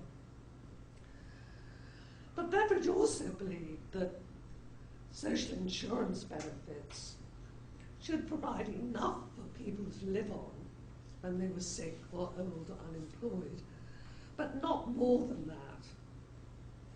Above that level, people should save, ideally through non-profit savings organisations. Beveridge was liberal, he wasn't a socialist, and he believed essentially in the state providing what he called a safety net, enough for everyone to survive on, but if they wanted more, then they should save. And that's remained the principle in Britain, and is a real difference from most other West European countries, where there was the growth, particularly after the war, of insurance benefits that were related to income. And this has always been rather resisted in Britain as somehow being unequal, but in fact, having flat rate benefits just perpetuates existing inequalities. So I think a very real difference in the principle of the British welfare state compared with those that developed after the war in other European countries is this commitment to a rather residual system on top of which people or their employers provide, rather than systems, in the case of pensions in many other European countries, are designed to provide a rather higher replacement of of income during working life when people retire. And in fact, the benefits that were implemented by the Labour government after the war were actually at a rather lower level even than Beveridge suggested.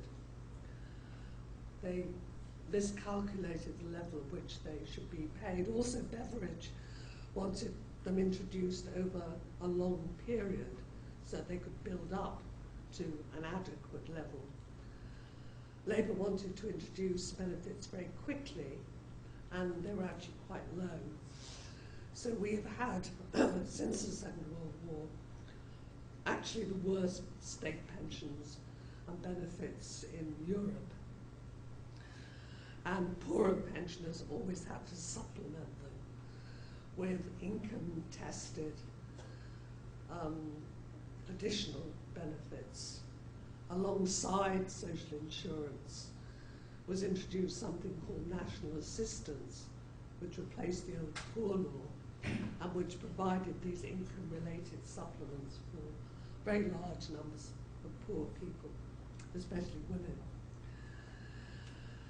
Better off people, for example, for pensions, have them supplemented through employer-based schemes, work-based schemes,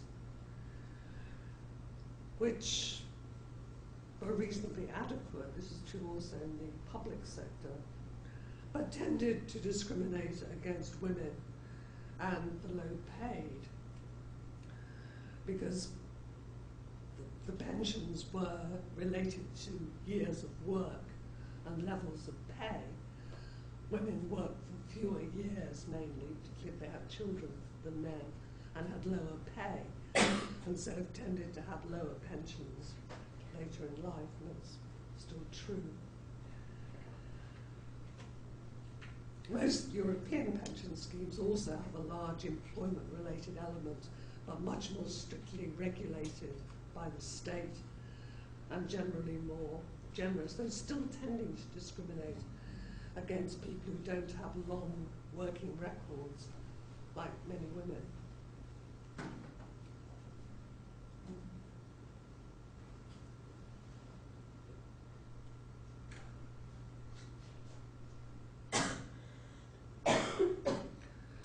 especially conservative governments, encouraged the growth of employment-related benefits through tax incentives. But also in 1948, Labour introduced a free national health service,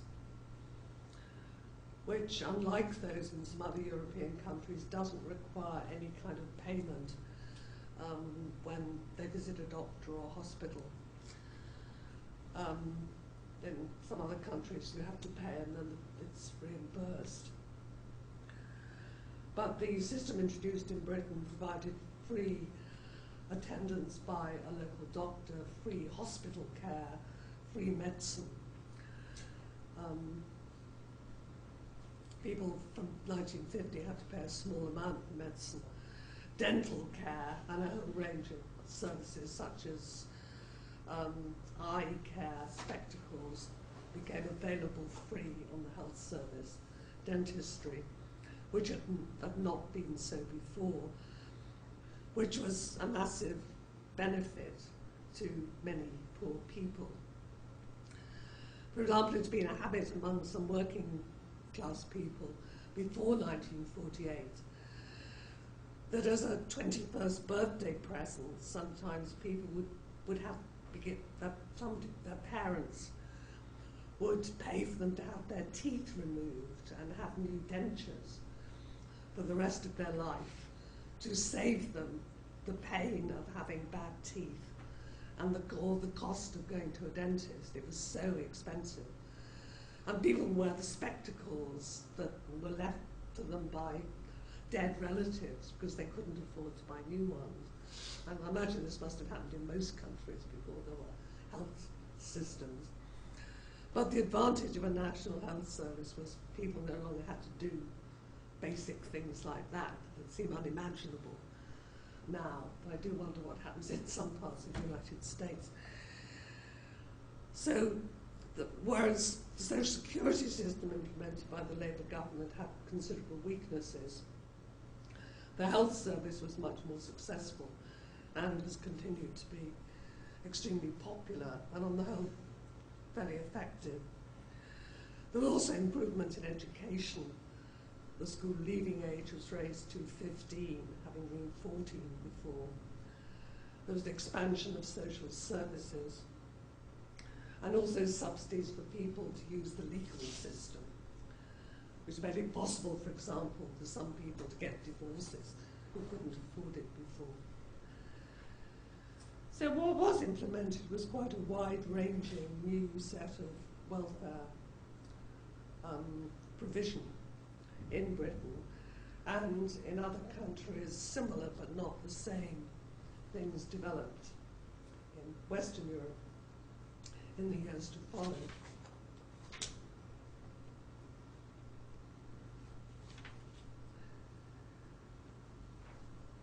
Now, most of them, when it passed the 1950s, did more in Britain and spent a higher proportion of their gross domestic product on welfare than Britain did. By the end of the 1950s, Britain is quite far down the league table of expenditure in Western Europe. Scandinavia, again, is in the lead. But the countries of Southern Europe, Italy, Spain, Portugal, Greece, and also Ireland in Northern Europe, were poorer countries, and they lagged behind. And of course, until the 1970s, Spain, Portugal, and Greece had right-wing governments. These were overthrown in the 1970s, replaced by more left-wing governments, and they joined the European Union, as Ireland did, and their economies improved, and the European Union put on pressure to improve their welfare systems. And indeed, they began to provide more welfare in order to make themselves acceptable to the European Union.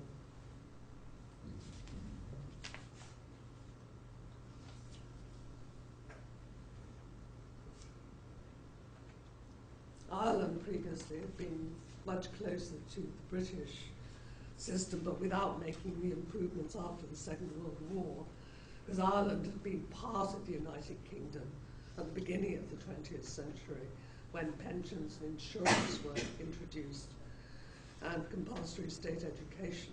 But there hadn't been very much improvement in Ireland after it became independent until the 1970s.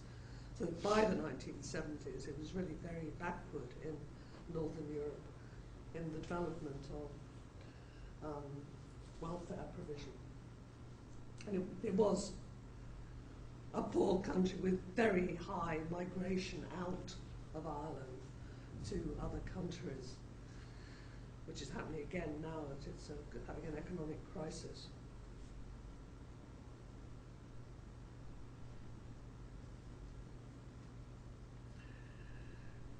So most West European welfare states went through a period of expansion up to the 1970s.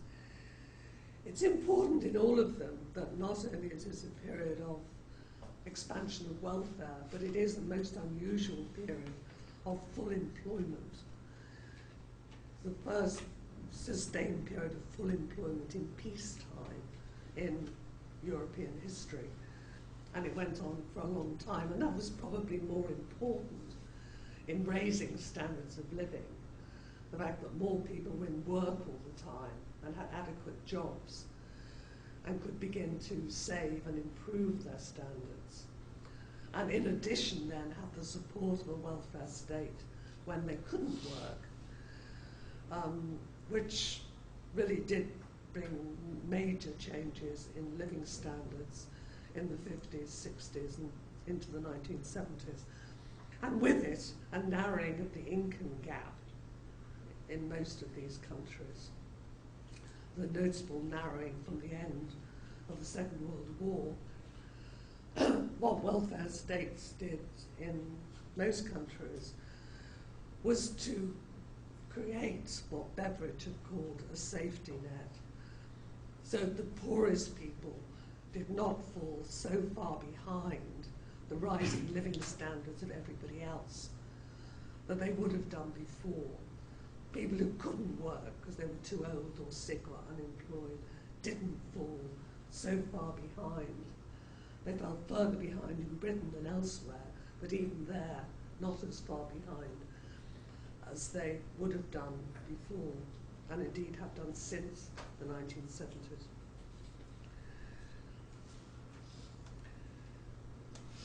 So most West European, particularly Northwest European countries went through this period of full employment, expansion of welfare provision from the end of the Second World War to the 1970s. An important element of this was the influence of the European Union, which was formed as a European Economic Community in 1957, committed from the start to promoting high living standards, high standards of welfare provision and work security. Again, rather like the League of Nations before the war, that I mentioned earlier, again, this kind of supranational, international institution played a role in setting standards for governments. They don't always listen to them, and particularly the British government since joining has often been reluctant to listen, but even it has found it hard wholly to reject the kind of standards that have been set on social inequality generally, but on things like levels of pensions. The United Kingdom didn't join the European Union until 1973. There was a considerable expansion in the 1970s, including the southern European countries, Britain and Ireland. But the United Kingdom also felt it had to conform to some of its standards. So the period of 1945 to the 1970s was an interesting and unusual period in many ways. And full employment and welfare became a consensus in European liberal democracies after World War II. And it was this consensus that influenced the formation of the European Union.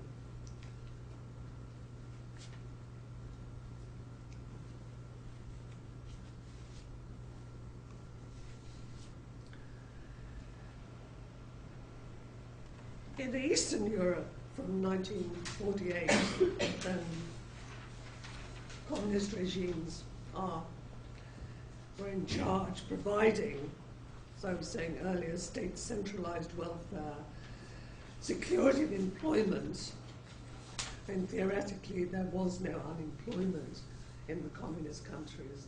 So even though people actually had nothing very much to do, they formally had a job and an income. That was another way of providing security, though it didn't do much for economic growth in many of these countries. But it did provide basic pensions, childcare, other kinds of healthcare, other quite good levels of education in all of these countries. Then in 1989, communism came to an end. East Germany later merged with Western Germany, and with its welfare system, that's a considerable cost to Western Germany because Eastern Germany was very poor by then.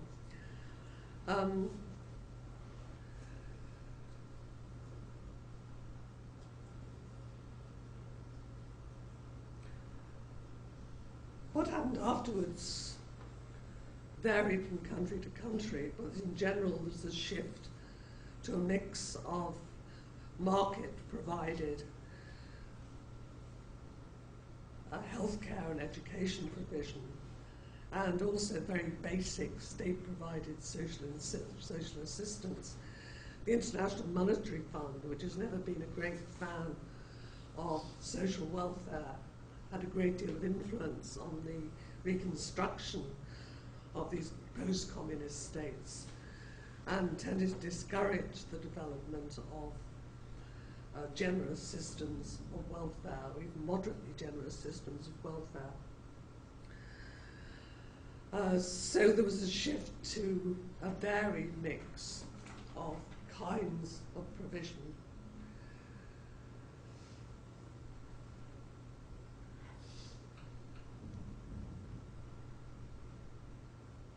But mostly retaining, at least in principle, basic safety nets of social assistance.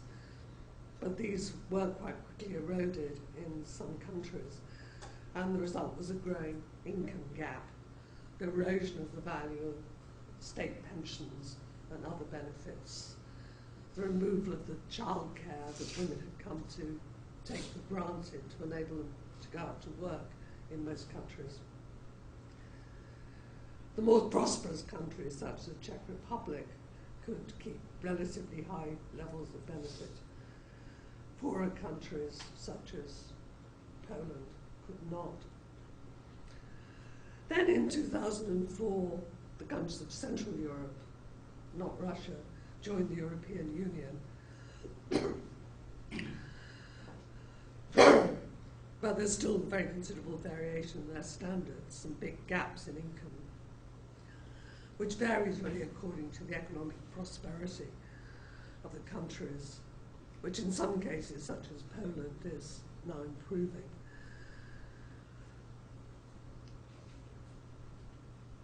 But it's hard to see that in most cases their welfare systems are improved after 1989. Though they didn't always necessarily get very much worse, though the income gap certainly has grown in most of those countries. So by the 1970s, most countries of Northwest Europe had welfare states which differed in details in some of their structures, but in general offered their populations very good education, healthcare, security in old age and unemployment, benefits for children. And as I say, the income gap in most of them had narrowed. Welfare states were getting more and more expensive. One thing that was particularly expensive was healthcare, precisely because medicine greatly improved in what it could do. But the costs of drugs, the costs of new technology, costs of making the benefits of good healthcare available to everybody grew. So it did become extremely expensive. Also, people's standards rose as people got accustomed to good standards of provision. They, of course, wanted more. A big difference by the late 1970s was that most people expected to be healthy, whereas most populations through most of history would not have expected to be healthy. Now, if people are not healthy, they feel there's something wrong, whereas for most of human history, it would have been normal, probably, not to feel entirely healthy. But the better conditions get, the more people expect. And so keeping up with the cost, and of course once people know, for example, there's a good drug for some illness, then everybody wants it, and this puts pressure on the costs of systems, understandably. So the costs of keeping welfare states going, and of course the other important element that was only beginning to be noticed in the 70s, became much more evident in the 90s, was the ageing of populations, and so the growing costs of pensions. But despite the costs, in most countries, welfare states continued to expand up to the mid-1970s. And in general, living standards in most of these countries were incomparably higher than they'd ever been before. There was still what was defined as poverty, but poverty had come to mean something very different by the 1970s compared with the 1900s. It was no longer being defined by social scientists as not having enough to eat or a place to live. It was coming to be defined relatively to the standards of other people. That it's when you fell behind the average standard of the population that you were deemed to be poor, when you couldn't share the same activities as most of the population. So definitions of poverty, and consequently what welfare states were about, were rather different by the 1970s, which I suppose contributed to this question of what are welfare states for. Then came the economic crisis of the 1970s, stimulated by the rapidly rising cost of oil, but preceded by considerable international inflation. And the post-war European consensus on welfare began to be challenged in many countries. As we were saying earlier, increasing numbers of people blamed the costs of the welfare state for delaying recovery, rather than seeing welfare as a way to expand economic growth. It was seen as diverting investment into, say, healthcare and away from investing in industrial development, and so harming economies. And the economic crisis did lead to most countries, to some degree, in the 1980s, reassessing their commitment to welfare expenditure, seeking to restructure or to cut it, and in some cases to transfer responsibility, when possible, from the state to the individual, to buy provision in the private market. This went further in some countries than others, and went furthest in countries where there were right-wing governments. For example, Denmark from the end of the 1970s, and Britain, where we had conservative governments from 1979, first of all led by Margaret Thatcher, and then by successors, up to 1997. But particularly in the 1980s, there were very serious attempts to cut benefits and to shift services away from being universal for the whole population, but to concentrate them on the poorest people. The problem with concentrating or targeting benefits on poor people, it always sounds a very sensible thing to do, concentrating resources on the most needy.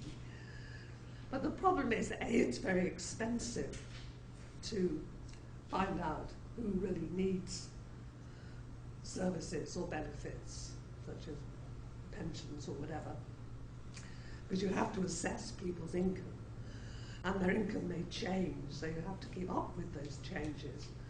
So it can be very costly. It's actually cheaper to pay to everybody and then tax them.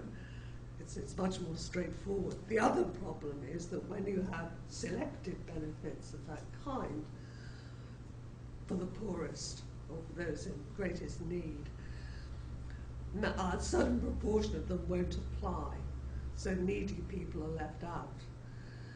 And for example, we've had, for the last few years, quite a good selective supplement to the state pension, but 20% of all eligible pensioners don't apply for it. And that seems to be conventional in most countries. The way you have a selective benefit, 15 to 20% of the people in need don't get it. And the country that's tried hardest to end this has been Canada, but even there, 10% of people don't apply. Which often happens because the people in greatest need are the ones who are often less educated, or they're old and sick and isolated. They don't know what's available to them, or they don't know how to set about it. I think people who really are very poor or in difficulties are the least knowledgeable about how to work welfare systems. And so the problem of selective systems is it leaves out too many people in real need. And if it's possible to pay benefits to the whole population, but then redistribute through taxation, then that's both cheaper and does get the benefits to everybody. But running really effective social welfare systems, especially social security systems, is complicated. But there was a shift both in Britain and in Denmark towards more selective as distinct from universal benefits. But it was found, as I suggested earlier, that those benefits that were already rather selective were easier to cut. For example, in Britain, the social housing sector, housing funded by the state, rented housing for poorer people, was quite severely cut back in the 1980s and has led to a severe shortage of housing for poorer people ever since. And there was similar things happened in Denmark. Benefits from which the entire community really gained, such as in Britain the National Health Service, were very much harder to cut. Margaret Thatcher was quite anxious to cut the National Health Service and encourage people to use private medicine, but was surprisingly unsuccessful. More people did use private medicine, but it's not always very good. And because the health service was available and people thought highly of it, there was a great deal of resistance to cutting it too severely. But certainly the Conservatives in this period in Britain did erode the quality of welfare services. The value of pensions fell. The health service continued, but the hospitals weren't cleaned as well as before. There were much higher levels of infection. The quality of service deteriorated. People had to wait longer to get medical attention. And similarly, the quality of education deteriorated. Became an occupation that good graduates were less willing to go into. So there was a very real erosion, even of those elements of the welfare state that were popular.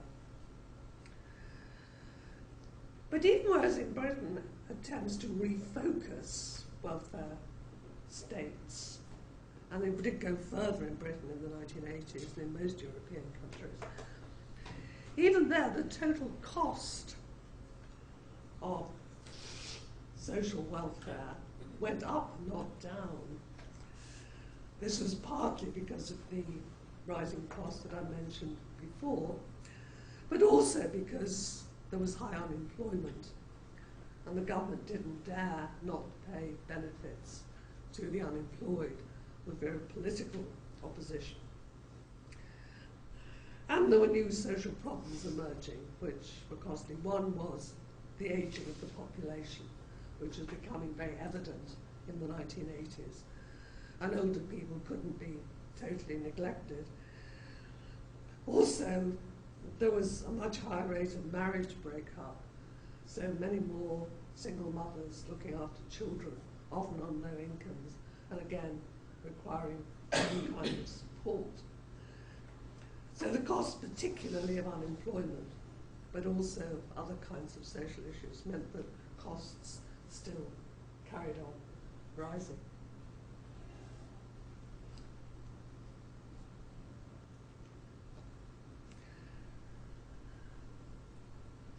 And what happened, particularly again in Britain, was that the safety net was withdrawn and there was growing income inequality.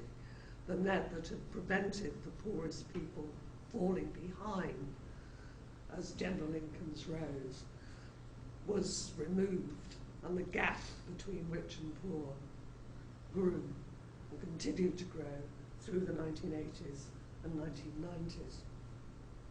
Taxation on people on higher earnings was reduced, and benefits were removed from people at the bottom.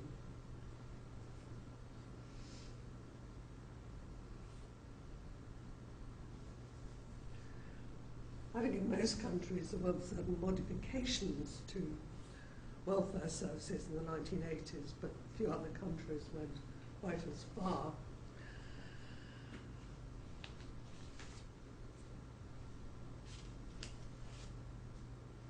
Again, helped by the European Union, trying to keep standards up.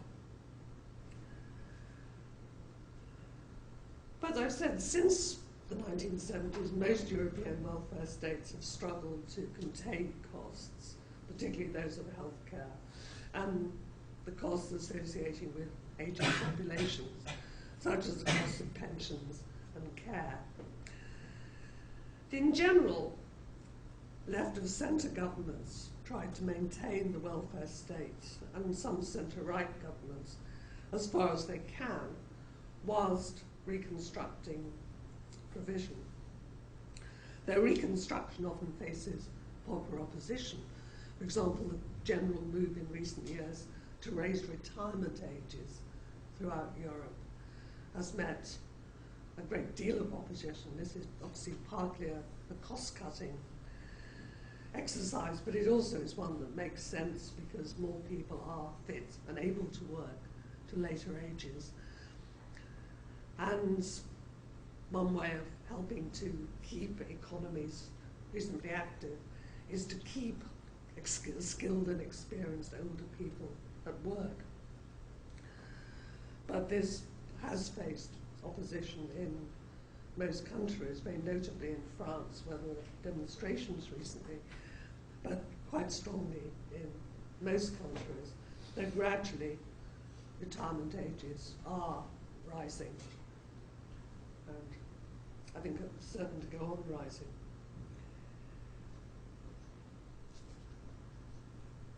But in general, the left and centre governments have tried to maintain and reconstruct welfare states. And certainly the Labour governments in office in the United Kingdom from 1997 to earlier this year did a great deal to restore the cuts that the Conservative governments had put in place in the years before, but whilst tending to shift to more targeted, income-tested benefits. Labour introduced a minimum wage for the first time. Britain's one of the last countries in the world, or in the developed world, to introduce a minimum wage, though a rather low one. But it did particularly benefit women workers. It introduced these pension supplements which boosted the income of low wage, of pensioners, to an adequate level, because, as I said, state pensions had always been so bad. But 20% of people didn't apply for them. They introduced educational maintenance allowances, which paid young people to stay on at school past the official leaving age of 16 in order to improve their skills and increase their employability. Because Britain for a long time had the highest proportion of people leaving school at 16 and not staying longer in education of any Northwest European country. And these allowances were highly successful in encouraging young people to stay at school, college, get better qualifications and better jobs. There was a slight narrowing of income inequality and 600,000 fewer children in poverty over the period Labour was in office. The health service was very much improved again, having been so badly eroded, and death rates fell. And in fact, fewer people used private health services during this period, despite rising incomes, and despite a fashion for cosmetic surgery, which is only available in the private sector. Hospitals were cleaned up and became less riddled with infection than they'd been under the Conservatives. So that by 1909, even the International Monetary Fund, which isn't a fan of socialised medicine, was praising the National Health Service, and it was doing well by international comparisons. Unemployment fell until the crisis in 2008, and much was done to improve security of employment and help and advise the long-term unemployed into work. There were still great weaknesses. There's still great shortage of housing, which is very costly. The British housing market has a much higher rate of owner occupation. People own their houses, increasingly since the 1980s, rather than renting, which again is unlike many other West European countries. And the costs have gone up really very high, which makes it very difficult for poorer people to live, particularly in the cities where there's work. And the Labour governments did too little to stop that. And they were unwilling to raise tax levels for increasingly large numbers of people on very high incomes in order to put more money into essential services like housing and also care services, particularly for older people, were in quite bad shape, too often employing low-paid, untrained immigrant or undertrained immigrant carers who didn't have the opportunity to be good enough at the job. So there were very real improvements after the erosion of the 1980s and most of the 90s, but still problems. And then since May 2010, there's a new Conservative-led government, which already in its first few months is going further than Margaret Thatcher or any other European government I can think of in seeking to cut welfare benefits, disability benefits, healthcare and housing.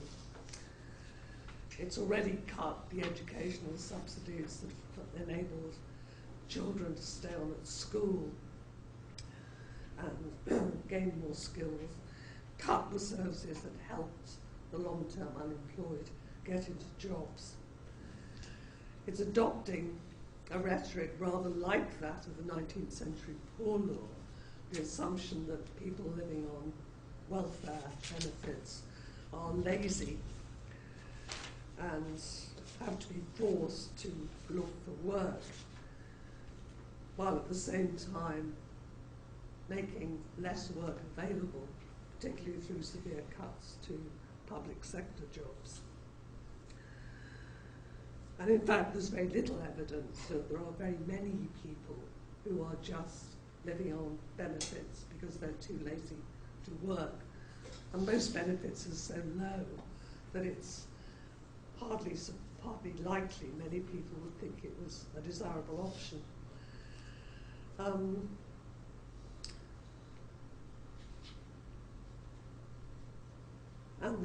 as I've said, they've cut the very services which would help people into work. It's obviously early days for government for this government, and hard to assess the long-term impact, but it does look worrying. But their argument always is, given the severity of the economic crisis, which they tend to exaggerate, it's necessary to make these cuts if the economy is to recover. So it's a complete turnaround from the early 20th century in the discourse about the relationship between welfare and the economy. But fortunately for the rest of Europe, nothing quite so severe seems to be happening elsewhere except in Ireland, which is undergoing a serious crisis at the moment. So the current economic crisis does seem to be provoking another reassessment of welfare states, rather like the 1970s, more in some countries than others, and as in the late 70s and 80s, more in Britain and other European countries. And it's still very early, and we've yet to see how the crisis will work out and what its impact will be. So it's very unclear. As we've seen, what happened in Western Europe after the Second World War was expansion of welfare states in Western Europe and narrowing of income inequality. From the 1970s onwards, a tendency to cut and question the welfare state and a growth of inequalities, particularly in Britain. A certain improvement in the 2000s, but now the current crisis and the outcome of that isn't quite clear. So I'll stop. And any questions and comments?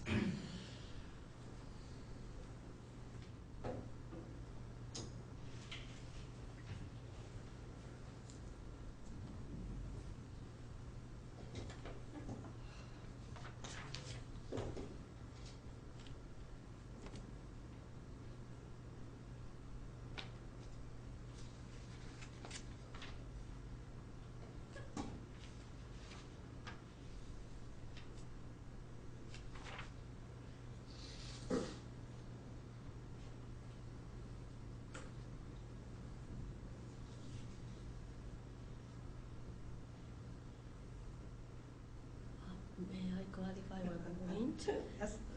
You said voluntary institutions and family's role was not pushed out in the process of expansion of welfare states. In everywhere, in every countries. Well, I haven't seen any good comparative studies. The only comparative studies I've seen relate to older people, because that's what I work on, and that certainly shows very high levels of family support. And there's a kind of rhetoric in Europe about how families don't look after their old people. And again, I heard it on the BBC radio this morning. But when you actually look at it, they do a very great deal. And they may be much less likely than parts of Asia for older people to move to live with the younger generation. But they very often live not very far away, and there is a great deal of support given. And certainly in Britain, the welfare services tend to assume that if there's a daughter at hand, she will do a great deal of the caring. But I do think services have tended to support the family rather than actually make it easier often for families to care. And for example, in Britain, since when they were introduced, there's something called a carer's allowance. So somebody who is a carer now gets payment, but used not to be the case.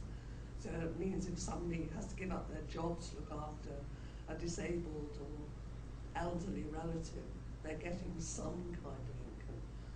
It's not wildly generous, but it exists. So I think the family is very important, and it's often underestimated how important it is.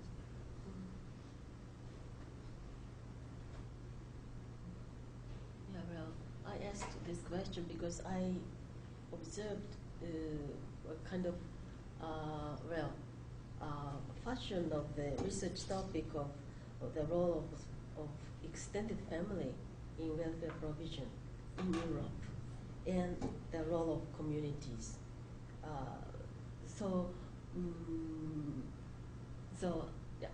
I just wondered if it is something to do with the reality, the recovery of the roles of, or the coming back of the role of family in welfare provision is reality or just in discourse? This is my question. I don't think it's a coming back. I think it's always been there. I think it's come into the discourse. Partly because of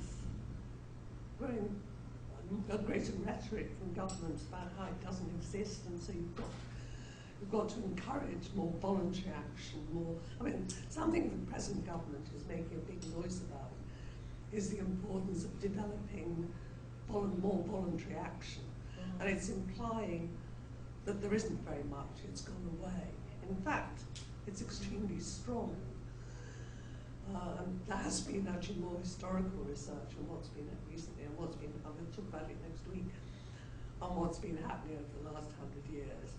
And if anything, the growth of the state has encouraged the growth of voluntary action. It's subsidized it very often. And similarly, the more people say the family isn't doing things, the more some researchers like me start to ask the question, well, does the family not do it?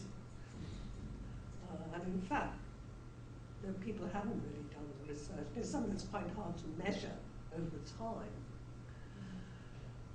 because there aren't statistics of family care, not very good. So you have to use all kinds of qualitative methods. But the more it's looked into, the more evident it is that there's a lot of it around.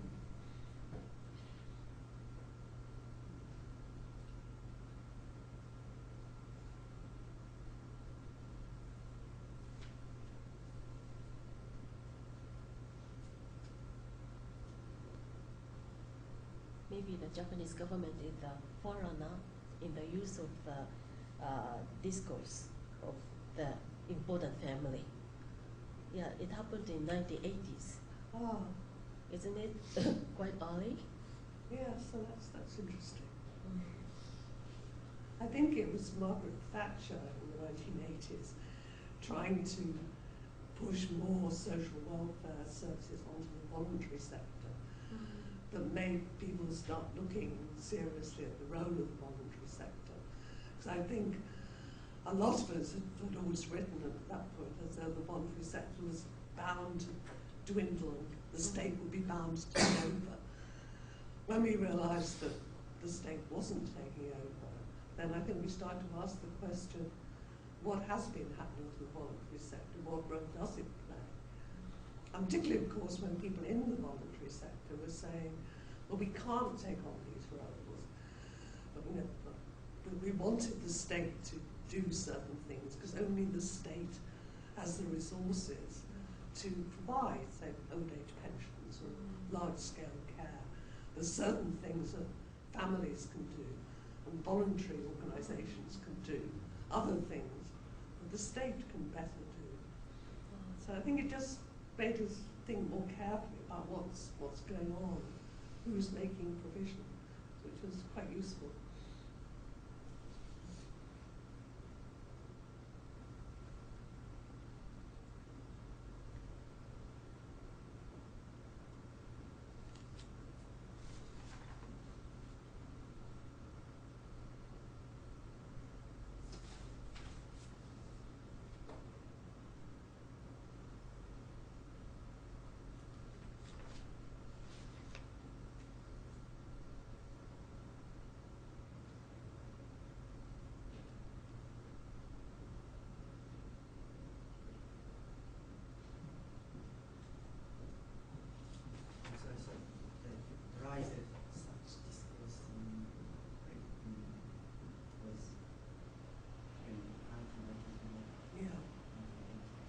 It is in the 1980s, when it was part of the Conservative government's attempt to erode what the state did and to encourage the voluntary sector to take over, which people in the voluntary sector found very frightening because they knew they couldn't do it. And it's interesting how this new Conservative government is picking up the same rhetoric of the 1980s Conservatives, but very much faster and taking it further. It took the Thatcher government a long time to build up to these kinds of ideas and slowly try to persuade people. This government has immediately gone straight into it in a very extreme way. And it's also made a lot of mess-ups.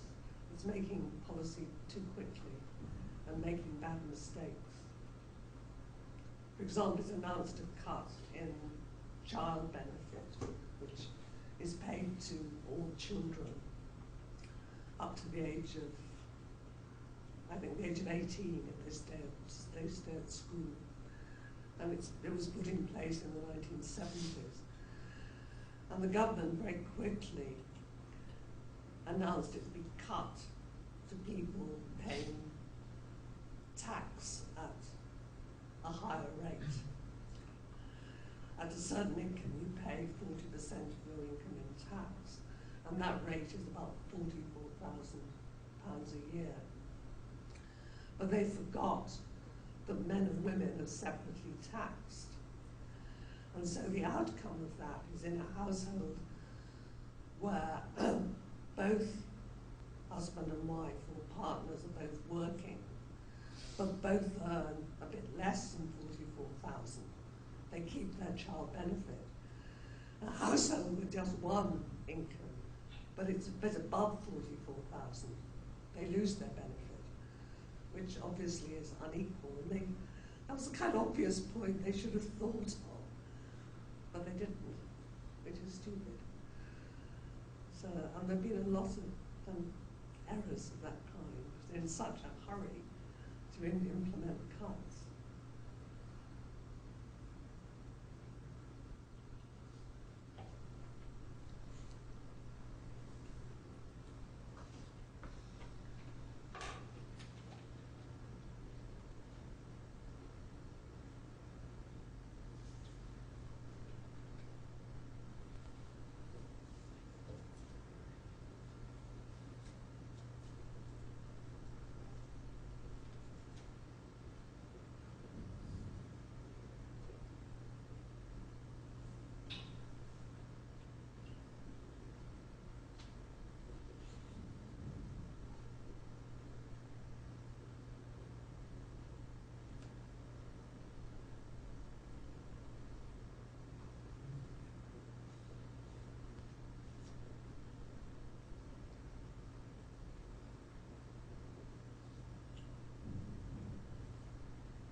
philosophers that are starting to discuss unconditional citizens' income.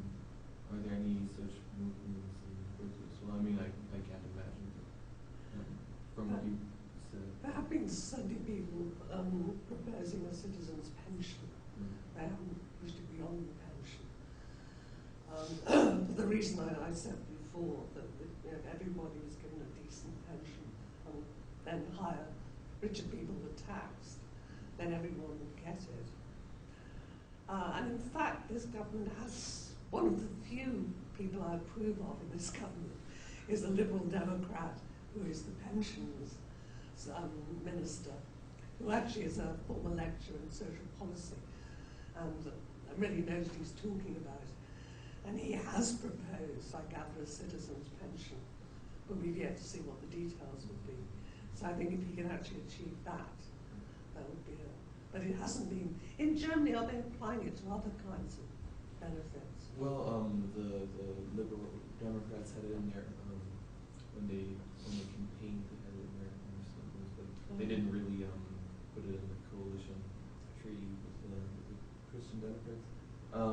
But I just brought it up because I'm wondering what the future of the welfare state then will be, if it's always going to be dependent on the economic situation of the country, or if the discussion is going not to be, if people are going to pay for the welfare state, but how they're going to pay for it.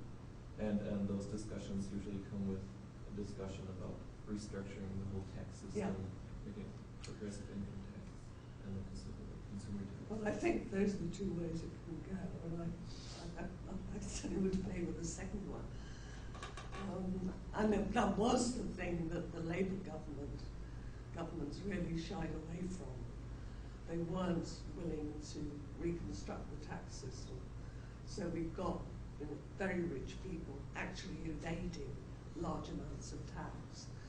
And the government did very little to try to stop the tax havens, which are places like the Channel Isles, which are part of Britain, as well as various kind of remnants of the British Empire, like the Cayman Islands, which still are supposedly in the Commonwealth.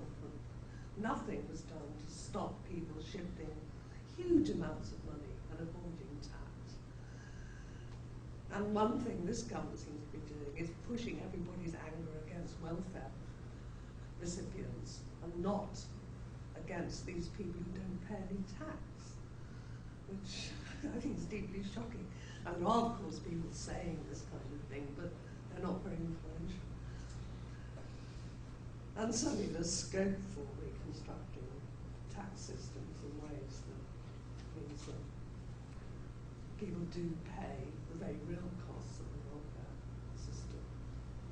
And certainly I would favour having citizens type benefits, and then tax all of us who don't really need benefits without, or at least can afford to contribute more than we do to.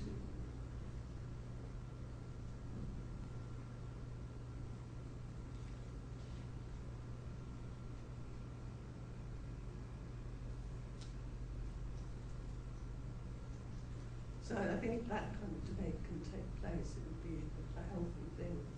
I don't see it happening in Britain anytime soon, but maybe more hope in other countries.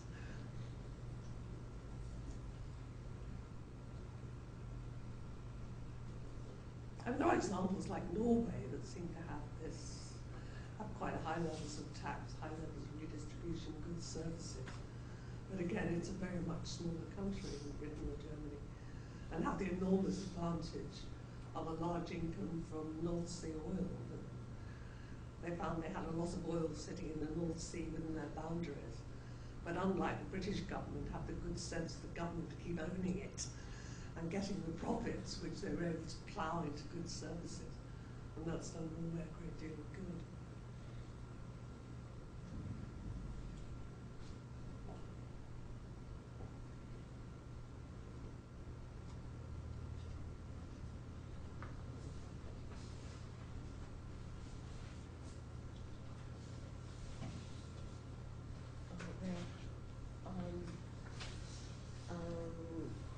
You didn't mention gender in this,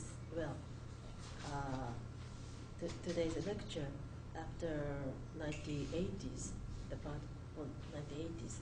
But, gender has become a big, issue in welfare states in Europe at that time. Didn't it change the, regime, gender regime of welfare state? Male breadwinner things.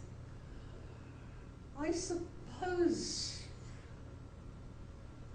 to some extent, there's still great gender differences. Above all, I know more about the pension system than anywhere else. And that's where there's very great inequality. And it's certainly true, but it's true in all systems. Women have somewhat greater protection in other European countries. But anywhere where the pension is even partially dependent on employment, discriminates against women. And there has been an introduction, again, the EU has been encouraging it, to give women compensation for the years that they're out of employment, caring either for children or older people, so that they get additional contributions to their pension fund. And that has brought some improvements, but not quite enough. And I suppose welfare regimes have less of an assumption that all women are dependent on a man, because of course that's the reality. More women are living independently, often with children, since the 1980s. That's made a change.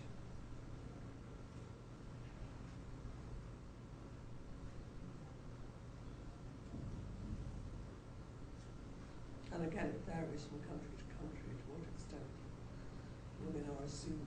The reality of whether women are working and independent varies from country to country.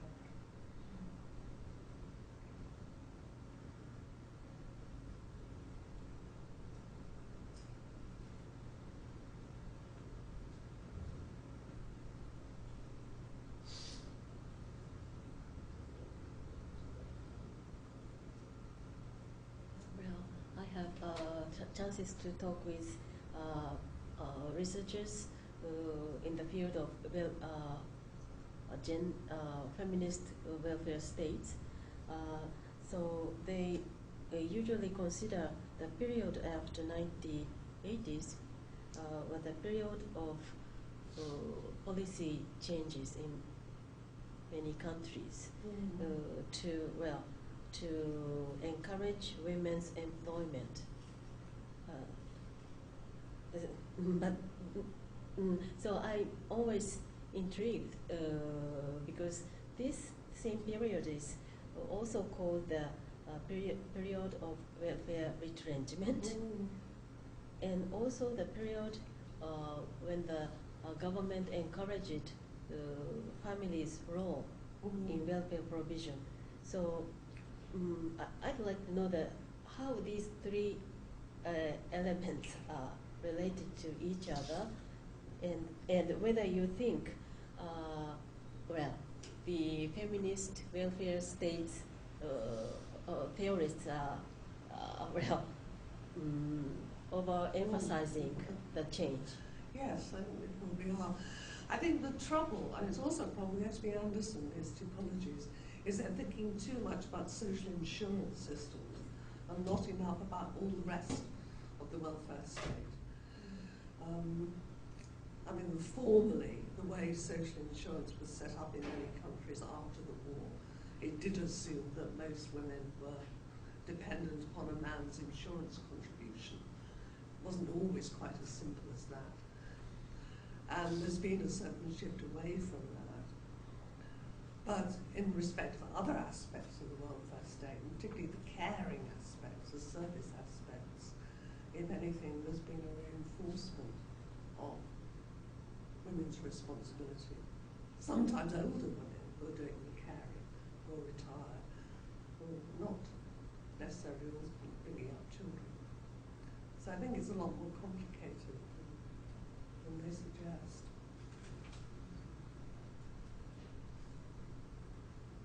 I think the male breadwinner model is an oversimplification to begin with, and then the shift away is also an oversimplification.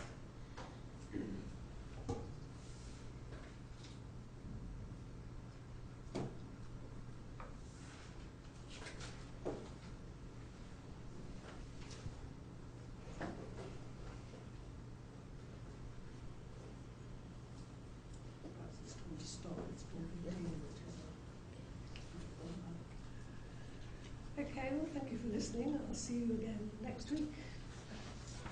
And I think I have to set you some work to do.